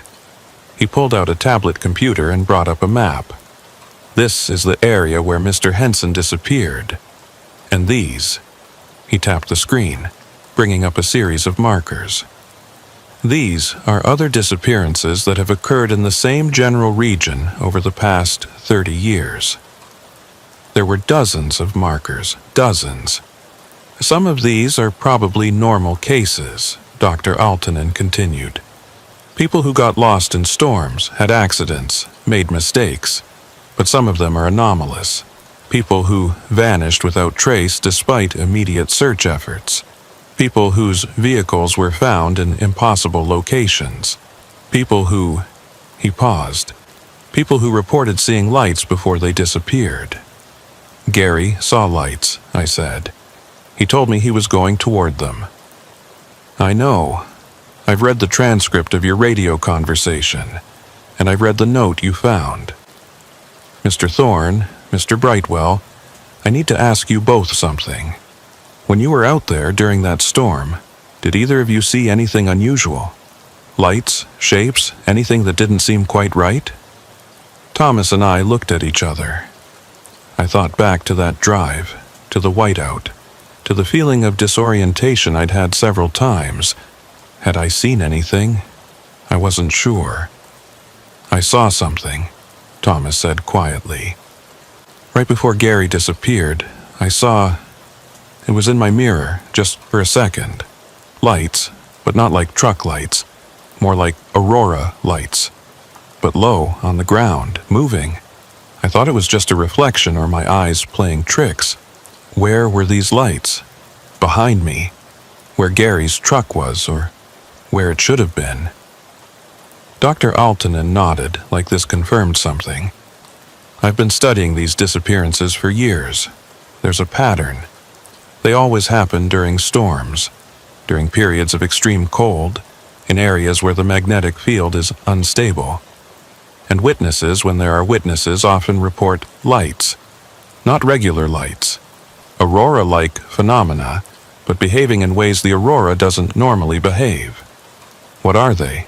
I asked. He spread his hands. "I don't know. Nobody knows.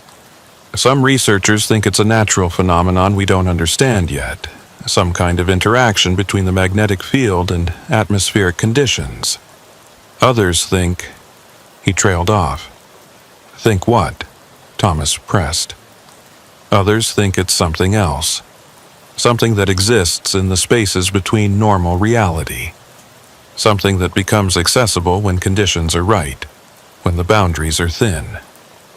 I wanted to call it nonsense, wanted to dismiss it as superstition and pseudoscience. But I'd seen the evidence. I'd seen an intact truck chain attached to nothing. I'd seen a truck that had aged years in less than a day. I'd read a note from a man who said he'd been lost for days, even though we'd only lost contact with him hours before. "Can we get him back?" I asked. "If he's wherever he is, can we reach him?" Dr. Altonen's expression was sympathetic but not hopeful. In 30 years of documented cases, no one who's walked toward those lights has ever come back. "I'm sorry."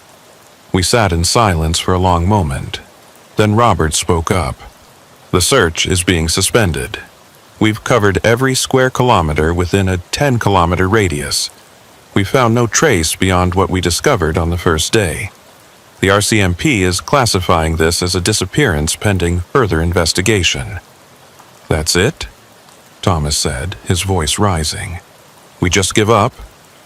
"We're not giving up," Sergeant Doucette said firmly. "The case stays open. If any new evidence emerges, if anyone reports seeing Mr. Henson, we respond immediately. But we can't keep 20 people out in the field indefinitely when we have no leads." I understood the logic, but it felt wrong. Felt like we were abandoning Gary. But what else could we do? We couldn't search forever. We couldn't check every square meter of the Arctic tundra. "I want to see where his truck was found one more time," I said. "Before I leave. Just me. Just to say goodbye, I guess." Robert looked at Sergeant Doucette, who nodded. "I'll drive you out there tomorrow morning," Robert said. "Conditions are good. Should be safe." The next morning, Robert and I drove out to the site. The sun was up, such as it was, and the visibility was perfect. We parked near the flags marking the location and walked to where Gary's truck had been found, though it had been moved to Tuktoyaktuk for forensic examination. I stood there on the empty tundra, looking north toward where Gary had said the buildings were. I couldn't see anything, just endless white rolling gently to the horizon. "You think he's still out there?" I asked Robert. "I don't know," he said honestly. "I've seen a lot of strange things in this territory. I believe there are places where the normal rules don't apply, where reality is thinner. My grandfather used to tell stories about them, called them threshold places, said you had to be careful around them, respect them, or they'd take you. Do you believe that?" He looked at me. "I believe that we don't understand everything about this world, and I believe that sometimes people step through doors they can't come back from." We stood there for a while longer, and then I heard it. Faint, almost inaudible, but there. A voice on the wind. Northbound. I looked at Robert. "Did you hear that?" He nodded slowly. "I heard something, but it could just be the wind." "No," I said. "That was a voice. That was the word I kept hearing on the radio during the drive. Northbound." Robert's hand moved to his radio. "We should go. Wait." I pulled out my own CB radio, one of the handheld units I'd brought from my truck. I keyed it, broadcasting on the frequency we'd been using during the convoy. Gary, if you can hear me, respond. This is Marcus. We're still looking for you." Static, wind, nothing. Then, so faint I almost missed it. "Can't come back, too far. They won't let me." My blood went cold. Gary, where are you?" "North, always north, following the lights. Beautiful lights. Can't stop." Don't follow." "Gary, we can help you. Tell us exactly where you are." "I don't know. Everywhere, nowhere. Time is wrong here. I've been walking for years, or maybe minutes. There are others, other drivers. They're all walking north, toward the lights. We can never reach them. We just keep walking." "Gary." The signal cut out. I tried calling again, over and over, but there was no response. Just the empty hiss of dead air. Robert put his hand on my shoulder. "We need to leave now." We got back in his truck and drove back to Tuktoyaktuk in silence. That night, I couldn't sleep. I kept thinking about Gary's voice, about what he'd said. Other drivers, all walking north, never reaching the lights, trapped in some place where time didn't work right. The next morning, I loaded up my truck and prepared to leave. Thomas had left the day before, taking his cargo back to Inuvik, unable to stay any longer. I understood. This place was starting to feel wrong, tainted by what had happened. Before I left, I stopped by the RCMP station to say goodbye to Constable Matthews. "If you hear anything," I said, "anything at all, call me." "I will," he promised. "Drive safe, Marcus. And if you ever come through here again—" "I won't," I said. And I meant it. The drive back to Inuvik was uneventful. The weather held. The ice road was stable. It was like the territory was giving me a pass, letting me leave without incident. I should have been relieved. Instead, I just felt hollow. I delivered my cargo in Inuvik, filed my reports, and collected my pay. Then I drove to Gary's house. His wife answered the door. She'd already heard the official report, knew that he was missing, that the search had been suspended. But she looked at me with hope anyway, desperate for some piece of good news. I told her everything. About the convoy, about the storm, about how he disappeared while chained to another truck, about the note we'd found, about the final radio message.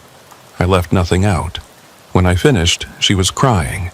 Not the loud, dramatic crying of television, but quiet tears that rolled down her face unchecked. "Do you think he suffered?" she asked. "No," I lied. "I think whatever happened was fast. I don't think he had time to be afraid." She nodded, wanting to believe it. "Thank you for coming. Thank you for telling me. The official reports, they don't tell you anything real, just facts and dates. But you were there, you heard him. I'm sorry I couldn't save him. You tried. That's more than most people would have done." I left her house and got back in my truck. I sat there for a long time, staring at nothing, before finally starting the engine and beginning the long drive south. 3 months passed. Spring arrived, though spring in the Arctic is barely distinguishable from winter. The temperatures climbed to the still frozen range, the days grew longer, and the snow began its slow retreat. I'd taken jobs in Alberta and British Columbia, staying far away from the north. I told myself it was about weather, about wanting easier routes.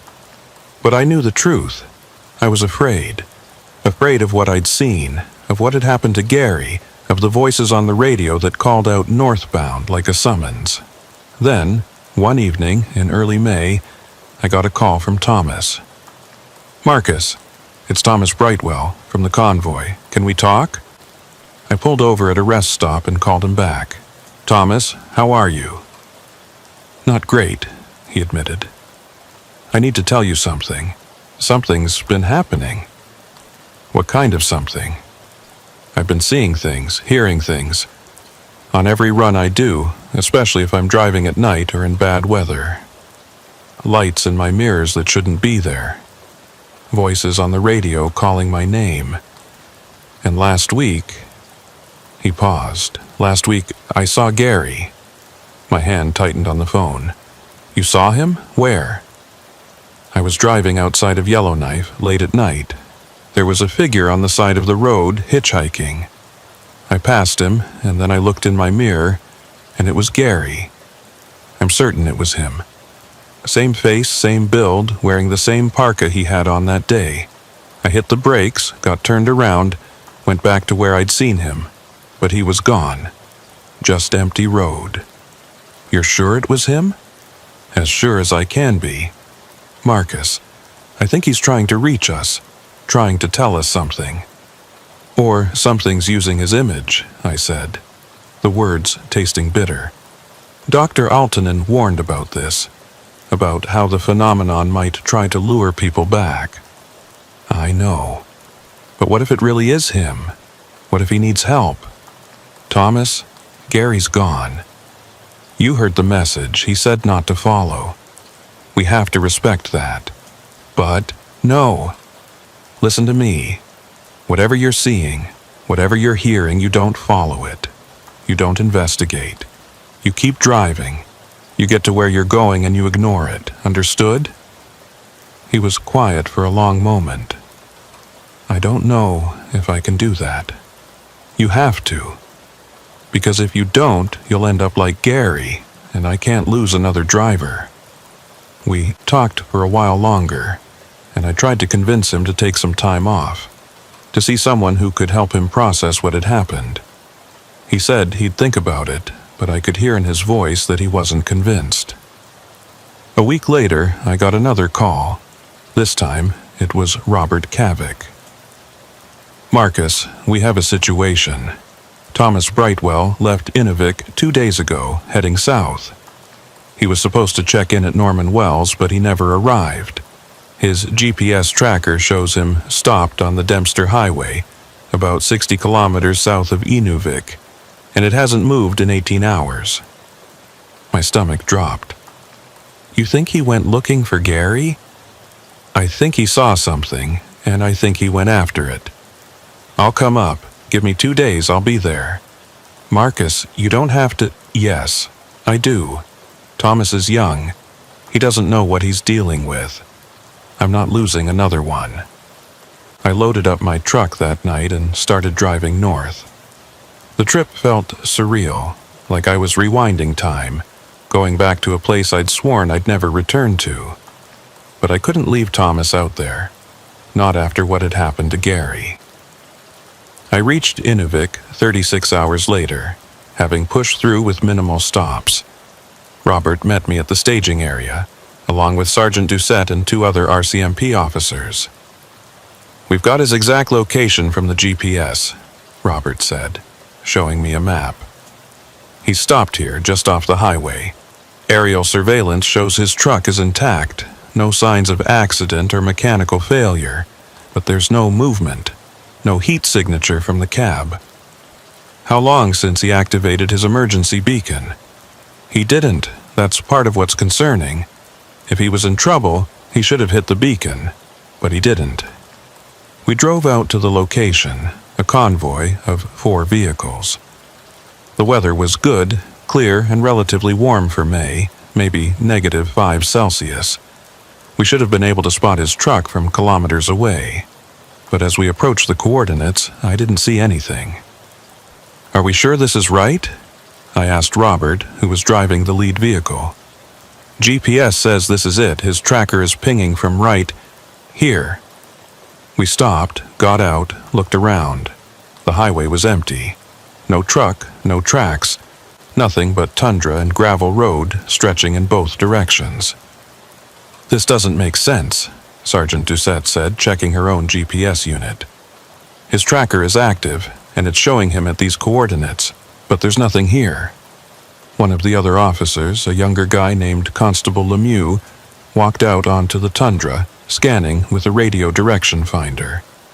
I'm getting a signal, same frequency as his emergency locator. It's coming from... He adjusted the antenna. Below us? Robert knelt down and examined the ground. The permafrost is melting unevenly here. See these depressions? These could be thermokarst features, places where ice wedges have melted and created voids. You think his truck broke through? I think it's possible. But it would take extraordinary conditions.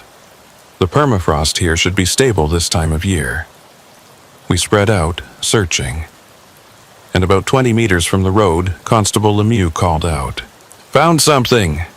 We hurried over. He was standing next to a depression in the ground, maybe 3 meters across.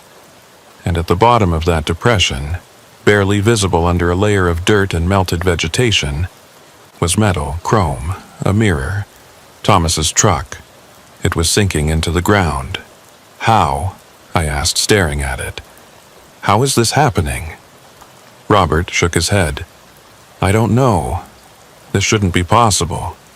The ground here is stable. There's no reason for thermokarst to form this quickly, and even if it did, a truck of that size should rest on the frozen layer below, not sink through. It's like it's being pulled down, Sergeant Doucette observed, like something underneath is drawing it in.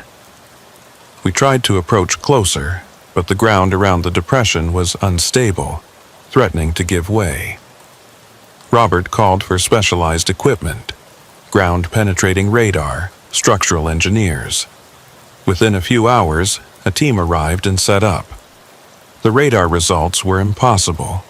According to the scans, Thomas's truck was approximately 15 meters below the surface, suspended in a void that shouldn't exist.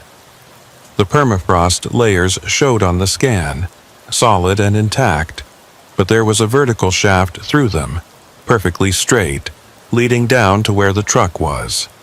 It's like a tunnel, the engineer said, studying the readouts. But there's no physical evidence of a tunnel. The permafrost on either side is intact. The truck is just there, in a space that doesn't exist. They tried drilling down to it, but the drill kept hitting the permafrost layers, solid and impenetrable.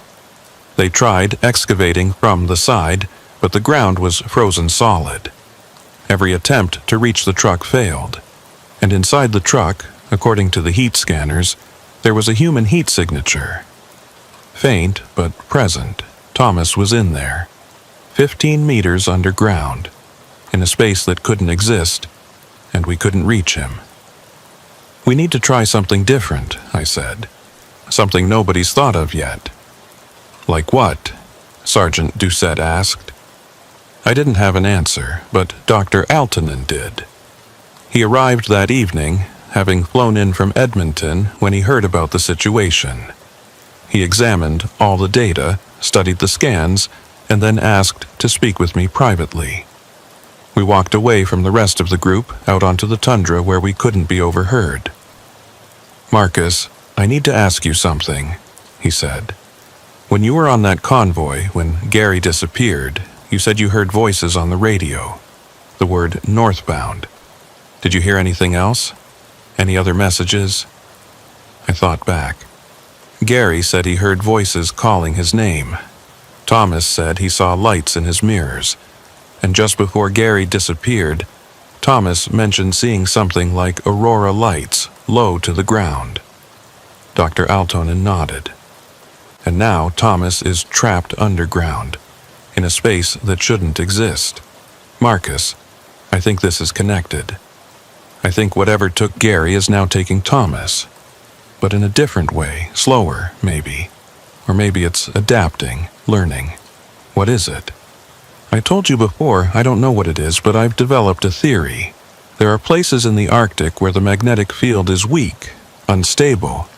And in those places, when conditions are right, the boundary between our reality and something else becomes permeable. People can slip through, or things can slip through to us. How do we stop it? I don't know if we can, but I think we might be able to reach Thomas if we're willing to take a risk. What kind of risk? He looked at me seriously. The kind where you might not come back. He explained his theory. The truck had been pulled into a threshold space, a place between realities. The only way to reach Thomas was to enter that space ourselves, and the only way to do that was to deliberately position ourselves in the same conditions that had caused the phenomenon to occur. "You want me to drive out onto the ice roads during a storm?" I asked. "Create the conditions that led to Gary's disappearance?" "Not exactly. I want to be more controlled than that. We'll use the location where Gary vanished, where the phenomenon appears to be strongest. We'll monitor conditions carefully, and we'll have tether systems, ways to try to pull you back if something goes wrong." You're asking me to deliberately get caught by the same thing that took Gary. I'm asking you to try to reach a place where we can contact Thomas, where maybe we can guide him back. If we do nothing, that truck is going to continue sinking, and Thomas is going to die down there. I thought about it for a long time. Thought about Gary, lost somewhere in the white, walking toward lights he could never reach. Thought about Thomas, trapped underground in an impossible space. Thought about my 23 years of driving these roads, all the times I'd been lucky, all the close calls I'd survived. "I'll do it," I said. The next 2 days were spent in preparation. Robert assembled a team, including several of his most experienced rescue personnel. Altonen brought in monitoring equipment, sensors to measure magnetic field fluctuations, atmospheric conditions, anything that might help us understand what was happening. We returned to the site where Gary had disappeared. The tundra was as empty as ever, no sign of the buried truck or the scattered cargo. But according to Dr. Altonen's instruments, the magnetic field here was highly unstable, fluctuating in ways that shouldn't be possible. They set up a base camp, including a large heated tent, communication equipment, and emergency supplies. Then they attached tether cables to my truck, heavy-duty lines that connected to winches on 2 support vehicles. The idea was that if I started to disappear the way Gary had, they could pull me back before I was completely gone. The weather forecast called for a storm to move through that evening, conditions similar to what we'd experienced during the convoy. It was now or never. At 1800 hours, the wind began to pick up. At 1830, snow started falling. By 1900, we were in near whiteout conditions, the exact scenario we'd been waiting for. "Marcus, you ready?" Robert asked over the radio. I looked at the controls of my truck, at the swirling snow outside, at the tether cables attached to my rear bumper. As ready as I'll ever be. "Remember the plan. You drive north slowly. We'll monitor your GPS position. If you start to phase out, if your signal begins to degrade, we pull you back, and if you see anything at all, you report it immediately. Understood?" I put the truck in gear and started forward, creeping along at maybe 5 kilometers per hour. The snow was thick, visibility was terrible, but I could see the glow of the support vehicle's lights behind me, reassuring me that I was still connected to the real world. I drove for maybe 3 minutes, covering less than 300 meters. The tethers were still tight, the GPS was still tracking. Everything was normal. Then the radio crackled. "Northbound." My heart jumped. "I'm hearing it, the voice, same as before." "Copy that," Dr. Altonen responded. "Continue forward. We're monitoring all parameters." I kept driving. The voice came again, clearer this time. "Northbound, turn here." Turn where? There was nothing but white. But then I saw them. Lights. Not the support vehicle lights behind me, but new lights ahead. Faint, greenish, pulsing like the aurora, but at ground level. "I see lights," I reported. "Dead ahead, maybe 50 meters. They look like aurora lights, but they're on the ground." Gary saw similar lights, Robert said over the radio. "Do not approach them directly. Try to maintain distance." But the lights were moving toward me. Or maybe I was moving toward them. It was hard to tell. The boundary between motion and stillness seemed to blur. Then the temperature dropped. I watched my dashboard thermometer plunge from -15 to -40, then -60, then into readings that shouldn't be possible. -90, -100. "Temperature's dropping," I said, my breath fogging despite the heater running full blast. "Dropping fast." "Your GPS signal is degrading," Dr. Altonen reported. "You're starting to phase. We need to pull you back." "Not yet. I need to get closer to those lights. If there's a way to reach Thomas, it's through there." "Marcus, this is too dangerous. I'm going in." I drove toward the lights, and as I got closer, the world around me changed. The snow stopped falling. The wind stopped blowing. Everything became still, frozen in a moment that stretched like taffy. And then I was through. On the other side, the landscape was different. Still Arctic, still frozen, but wrong somehow. The colors were off, the shadows fell in directions that didn't match the sun's position, and the sky was a shade of purple-black I'd never seen before. "Can anyone hear me?" I said into the radio. Static, pure static. The tethers were still attached to my truck.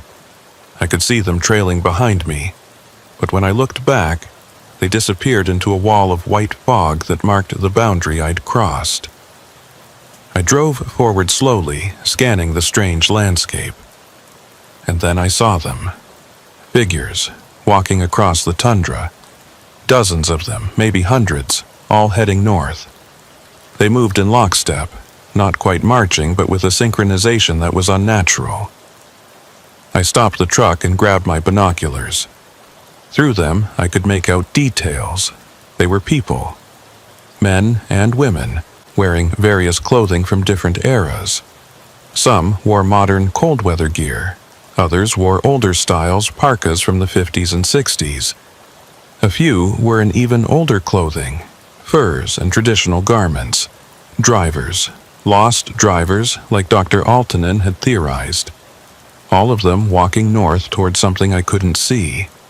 I scanned across the line of walking figures, and then I saw him, Gary. Still wearing his parka, still moving north, his face blank and expressionless. I grabbed the CB mic. "Gary Henson, can you hear me?" He didn't react, just kept walking. I climbed out of the truck, the cold hitting me like a wall, and ran toward him. "Gary, it's Marcus, stop!" I got within 10 meters of him, close enough to see his face clearly. His eyes were open but unfocused, staring at something in the distance. His lips were moving, and I could hear him whispering, "North, always north. The lights. Beautiful lights. Gary, you need to stop. You need to come back with me." He didn't acknowledge my presence, just kept walking. I reached out to grab his arm, but my hand passed through him like he was made of smoke. He wasn't fully here. None of them were. They were caught between worlds, trapped in this place, walking forever toward something they would never reach. I heard an engine. Turning, I saw another truck approaching, also from the direction of the boundary. It pulled up next to mine, and the door opened. Thomas climbed out. "Marcus, what are you doing here? I came to get you. Your truck sank into the ground. You've been trapped. We need to get you out." He looked confused. "I haven't been trapped. I've been driving. I've been following them." He pointed at the walking figures. "They know where they're going. They're heading towards something important. Thomas, no. They're lost. They've been lost for decades, some of them. We need to leave now." "But Gary's there. Don't you see him? We can catch up to him. We can bring him back." I grabbed Thomas's shoulders, forcing him to look at me. "He's gone, Thomas. He's not really here. None of them are. They're just echoes, trapped in this place. If you stay, you'll become like them." "How do you know? Maybe they know something we don't. Maybe they found something." I could see the confusion in his eyes, the pull of whatever force had brought him here. The phenomenon was working on him, trying to keep him. "Thomas, listen to me. Your truck is sinking 15 meters underground in the real world. If we don't leave now, you'll die. You'll be trapped here forever."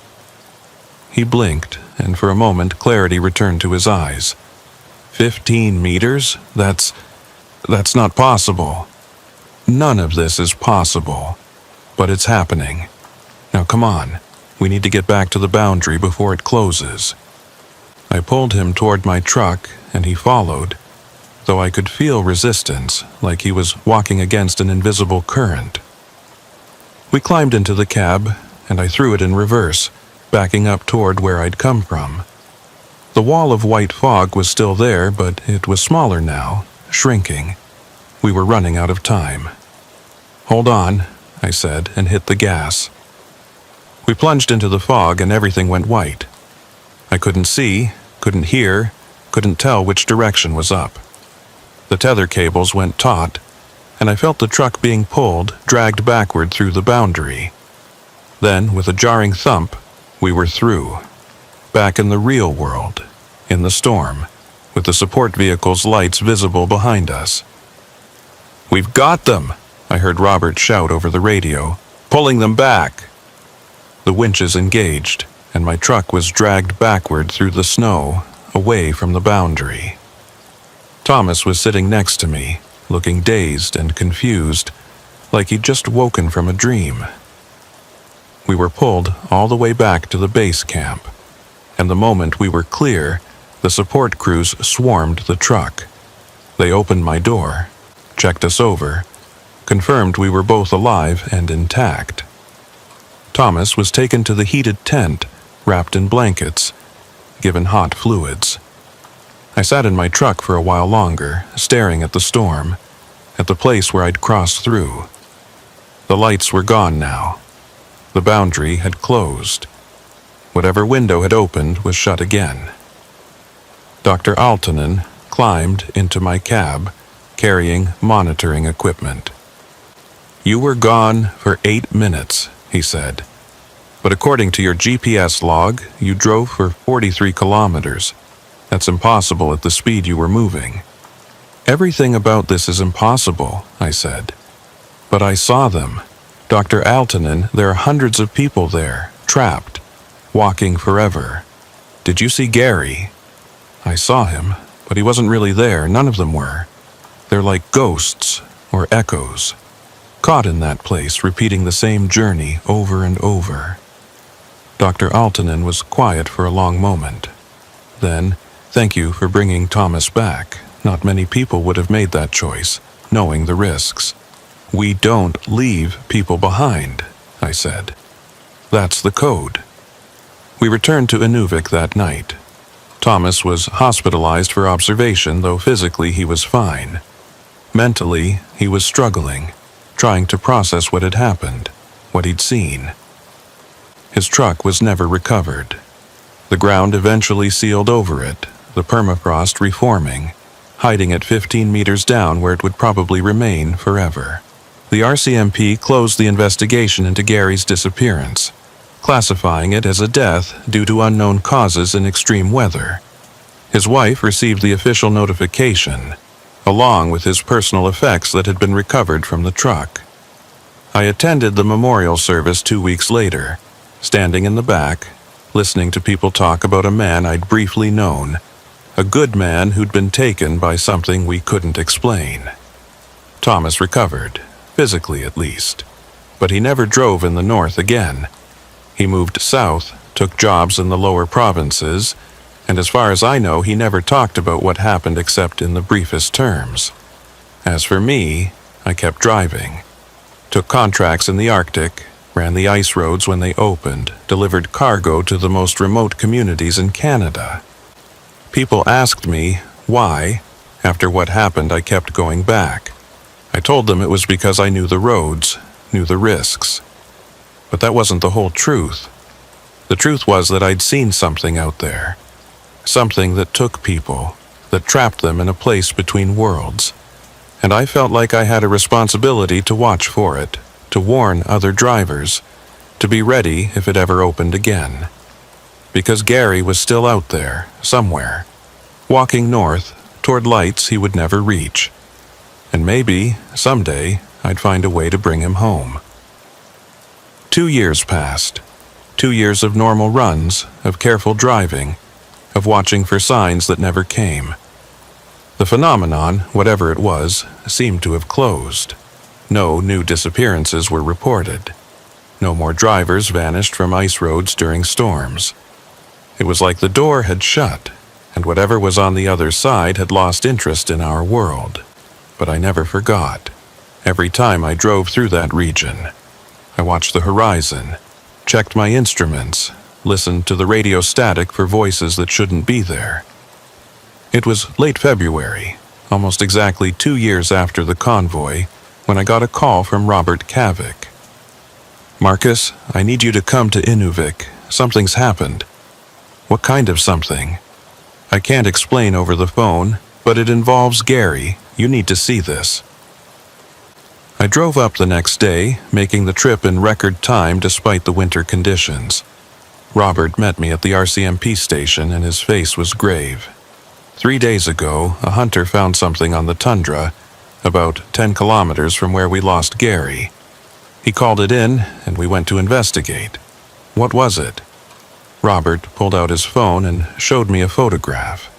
It took me a moment to understand what I was looking at.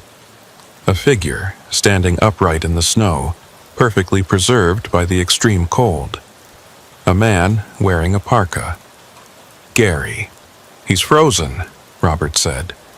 Has been for a while, probably since shortly after he disappeared. But here's what's strange. The hunter said he found him like this, standing upright, eyes open, facing north. Not collapsed, not lying down, just standing there. How is that possible? It's not. Nobody freezes to death standing up. You lose consciousness first, you fall, you curl up trying to preserve heat. But Gary was standing, and when we examined the scene, we found footprints leading up to where he was standing. Footprints that matched his boots. They came from the south, from the direction of where his truck was found, and they led directly to where he was standing. Then they stopped. He walked there? According to the physical evidence, yes. He walked approximately 40 kilometers across open tundra in a blizzard, in temperatures below -60, and then he stopped and stood there until he froze. That should have taken days, but we only lost contact with him for a few hours. The time dilation, I said.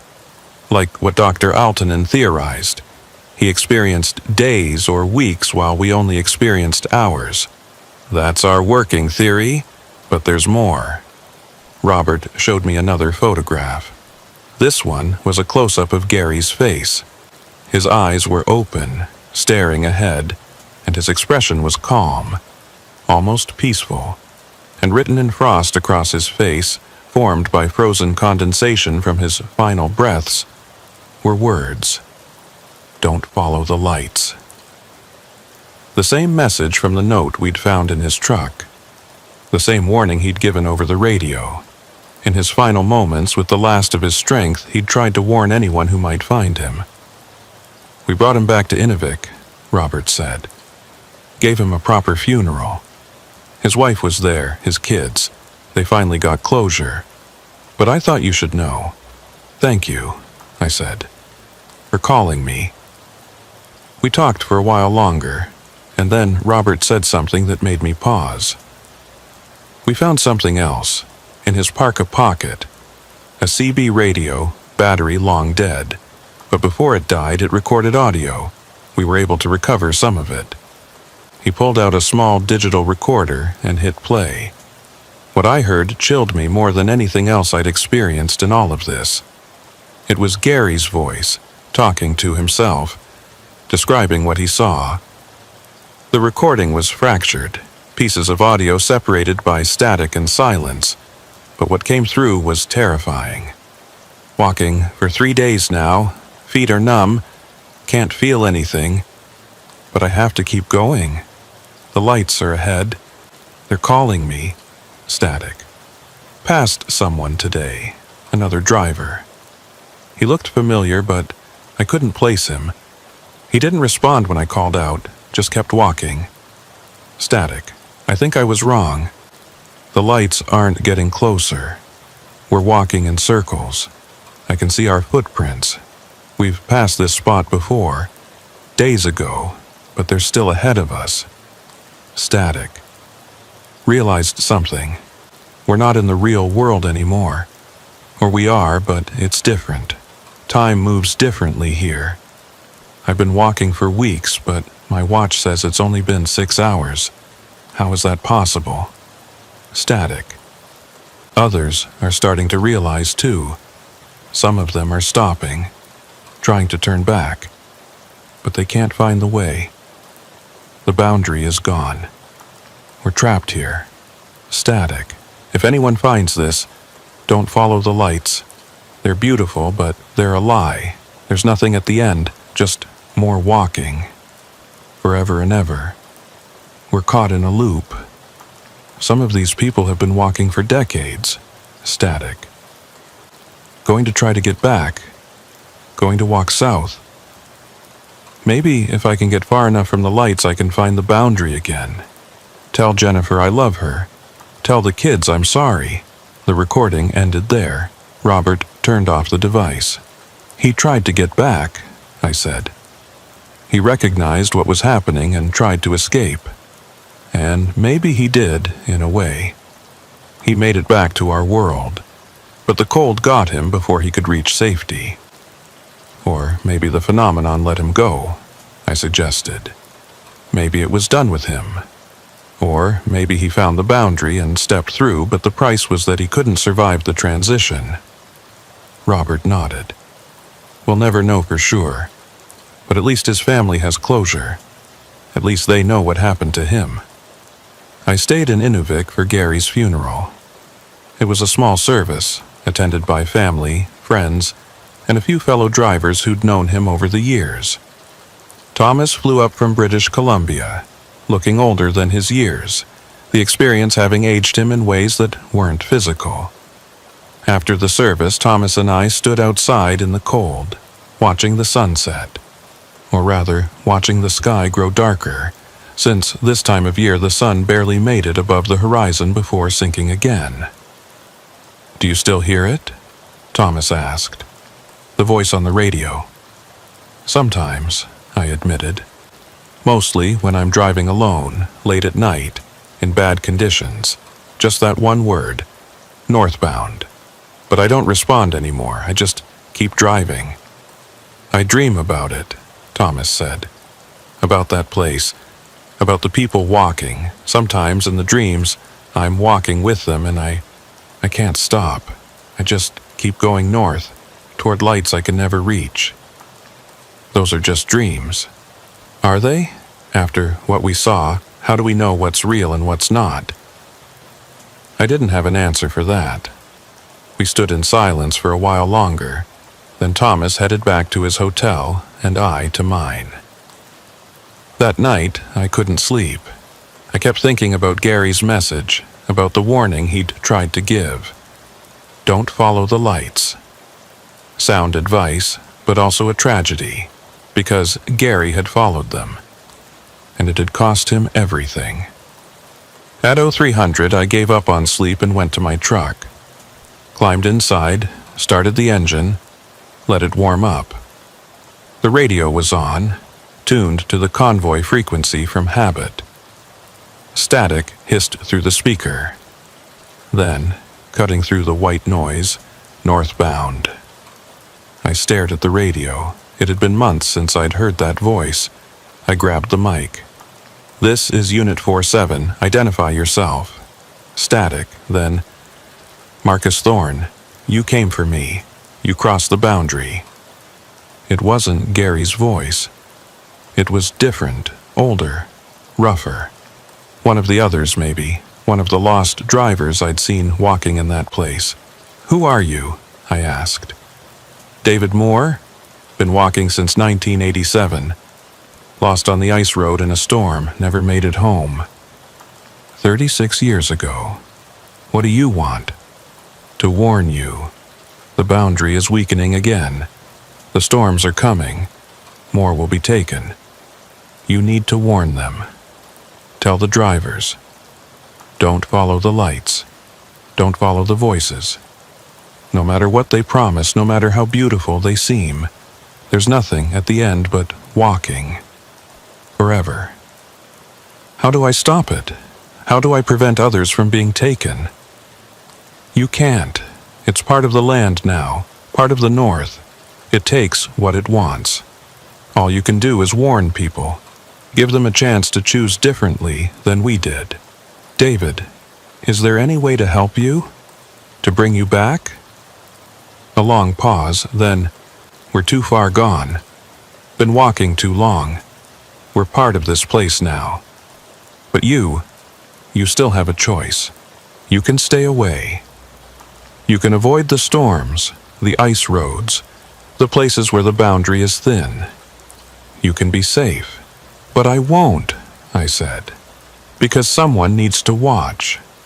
Someone needs to warn the others. Then you're braver than I was, or more foolish. Hard to tell the difference sometimes. The signal faded, dissolved back into static. I tried calling out again, but there was no response. David Moore, whoever he had been, was gone. Back to walking, back to that place between worlds where time moved differently, and the lights always beckoned from just beyond reach. I sat in my truck until dawn, thinking about everything that had happened, about Gary, about Thomas, about all the drivers who'd been lost over the years, about the phenomenon that took them, that trapped them in a loop they couldn't escape. And I made a decision. I would keep driving, keep watching, keep warning anyone who would listen, because someone had to. Someone had to be the voice that said, "Don't follow," even though most people wouldn't listen, even though the lights were beautiful and the voices were compelling. Over the next few months, I spread the word, talked to other drivers at truck stops, shared Gary's story, warned about the dangers of the ice roads during storms. Some people listened. Others thought I was crazy. But I kept trying because I knew the truth. The phenomenon was still out there, still taking people, and it would continue to take people as long as the Arctic existed, as long as there were storms and darkness and places where reality grew thin. But maybe, just maybe, I could save a few, could give them the warning that Gary never got, could help them choose differently. It was late March when I got my last call from Robert Kavik. "Marcus, I thought you'd want to know. We closed the investigation officially. Gary's case is resolved. Thomas has been cleared of any wrongdoing. It's over." "Is it?" I asked. Robert was quiet for a moment. "No, probably not, but officially it is. That's the best we can do." "Thank you, Robert, for everything." "Take care of yourself out there, Marcus, and if you ever see those lights again, I won't follow them, I promised." We said our goodbyes, and I hung up. It was time to move on, time to get back to work. I had a load waiting, a run to make, and the roads were calling. But as I climbed into my truck and started the engine, I made myself a promise. No more convoys, no more driving with others during storms. If I was going to watch for the phenomenon, if I was going to put myself at risk, I would do it alone. I wouldn't take anyone else with me, because I'd lost Gary. I'd almost lost Thomas, and I couldn't bear to lose anyone else. The sun was setting as I pulled out of Inuvik, heading south. The road stretched ahead of me, dark and empty. The radio crackled with static, and somewhere in that static, faint but present, I heard it one more time. Northbound. But this time, I didn't respond. I just kept driving, eyes on the road, hands on the wheel, heading away from the north and whatever secrets it held. Because I'd learned the most important lesson the Arctic could teach. Some lights are meant to be admired from a distance. Some voices should never be answered, and some roads, once you start down them, you can never find your way back. Gary had followed the lights and paid the ultimate price. Thomas had almost joined him. David Moore and hundreds of others were still out there, trapped in that place, walking forever. But I was free. I'd crossed the boundary and returned. I'd seen what waited in that place between worlds, and I'd chosen to leave. And that choice, more than anything else, was what separated me from them. I drove through the night, putting kilometers between myself and the north. The storms stayed behind me. The darkness receded, and slowly, gradually, the temperature climbed. By dawn, I was in warmer territory where the sun actually rose and set properly, where reality felt solid and unambiguous, where the lights in the sky stayed where they belonged. And I kept driving, because that's what truckers do. We deliver our loads. We make our schedules. We keep the world moving, even when the world sometimes shows us things we can't explain. But every winter, when the storms come and the ice roads open, I think about Gary, about Thomas, about all the drivers who've been lost to the north. And I remember the warning: don't follow the lights, don't answer the voices, and never, ever believe that beauty and truth are the same thing. Because in the Arctic, in the darkness, in the storms, beauty is just another way to die, and the lights are always waiting, always calling, always promising something they can never deliver. Northbound. But I won't answer, not anymore.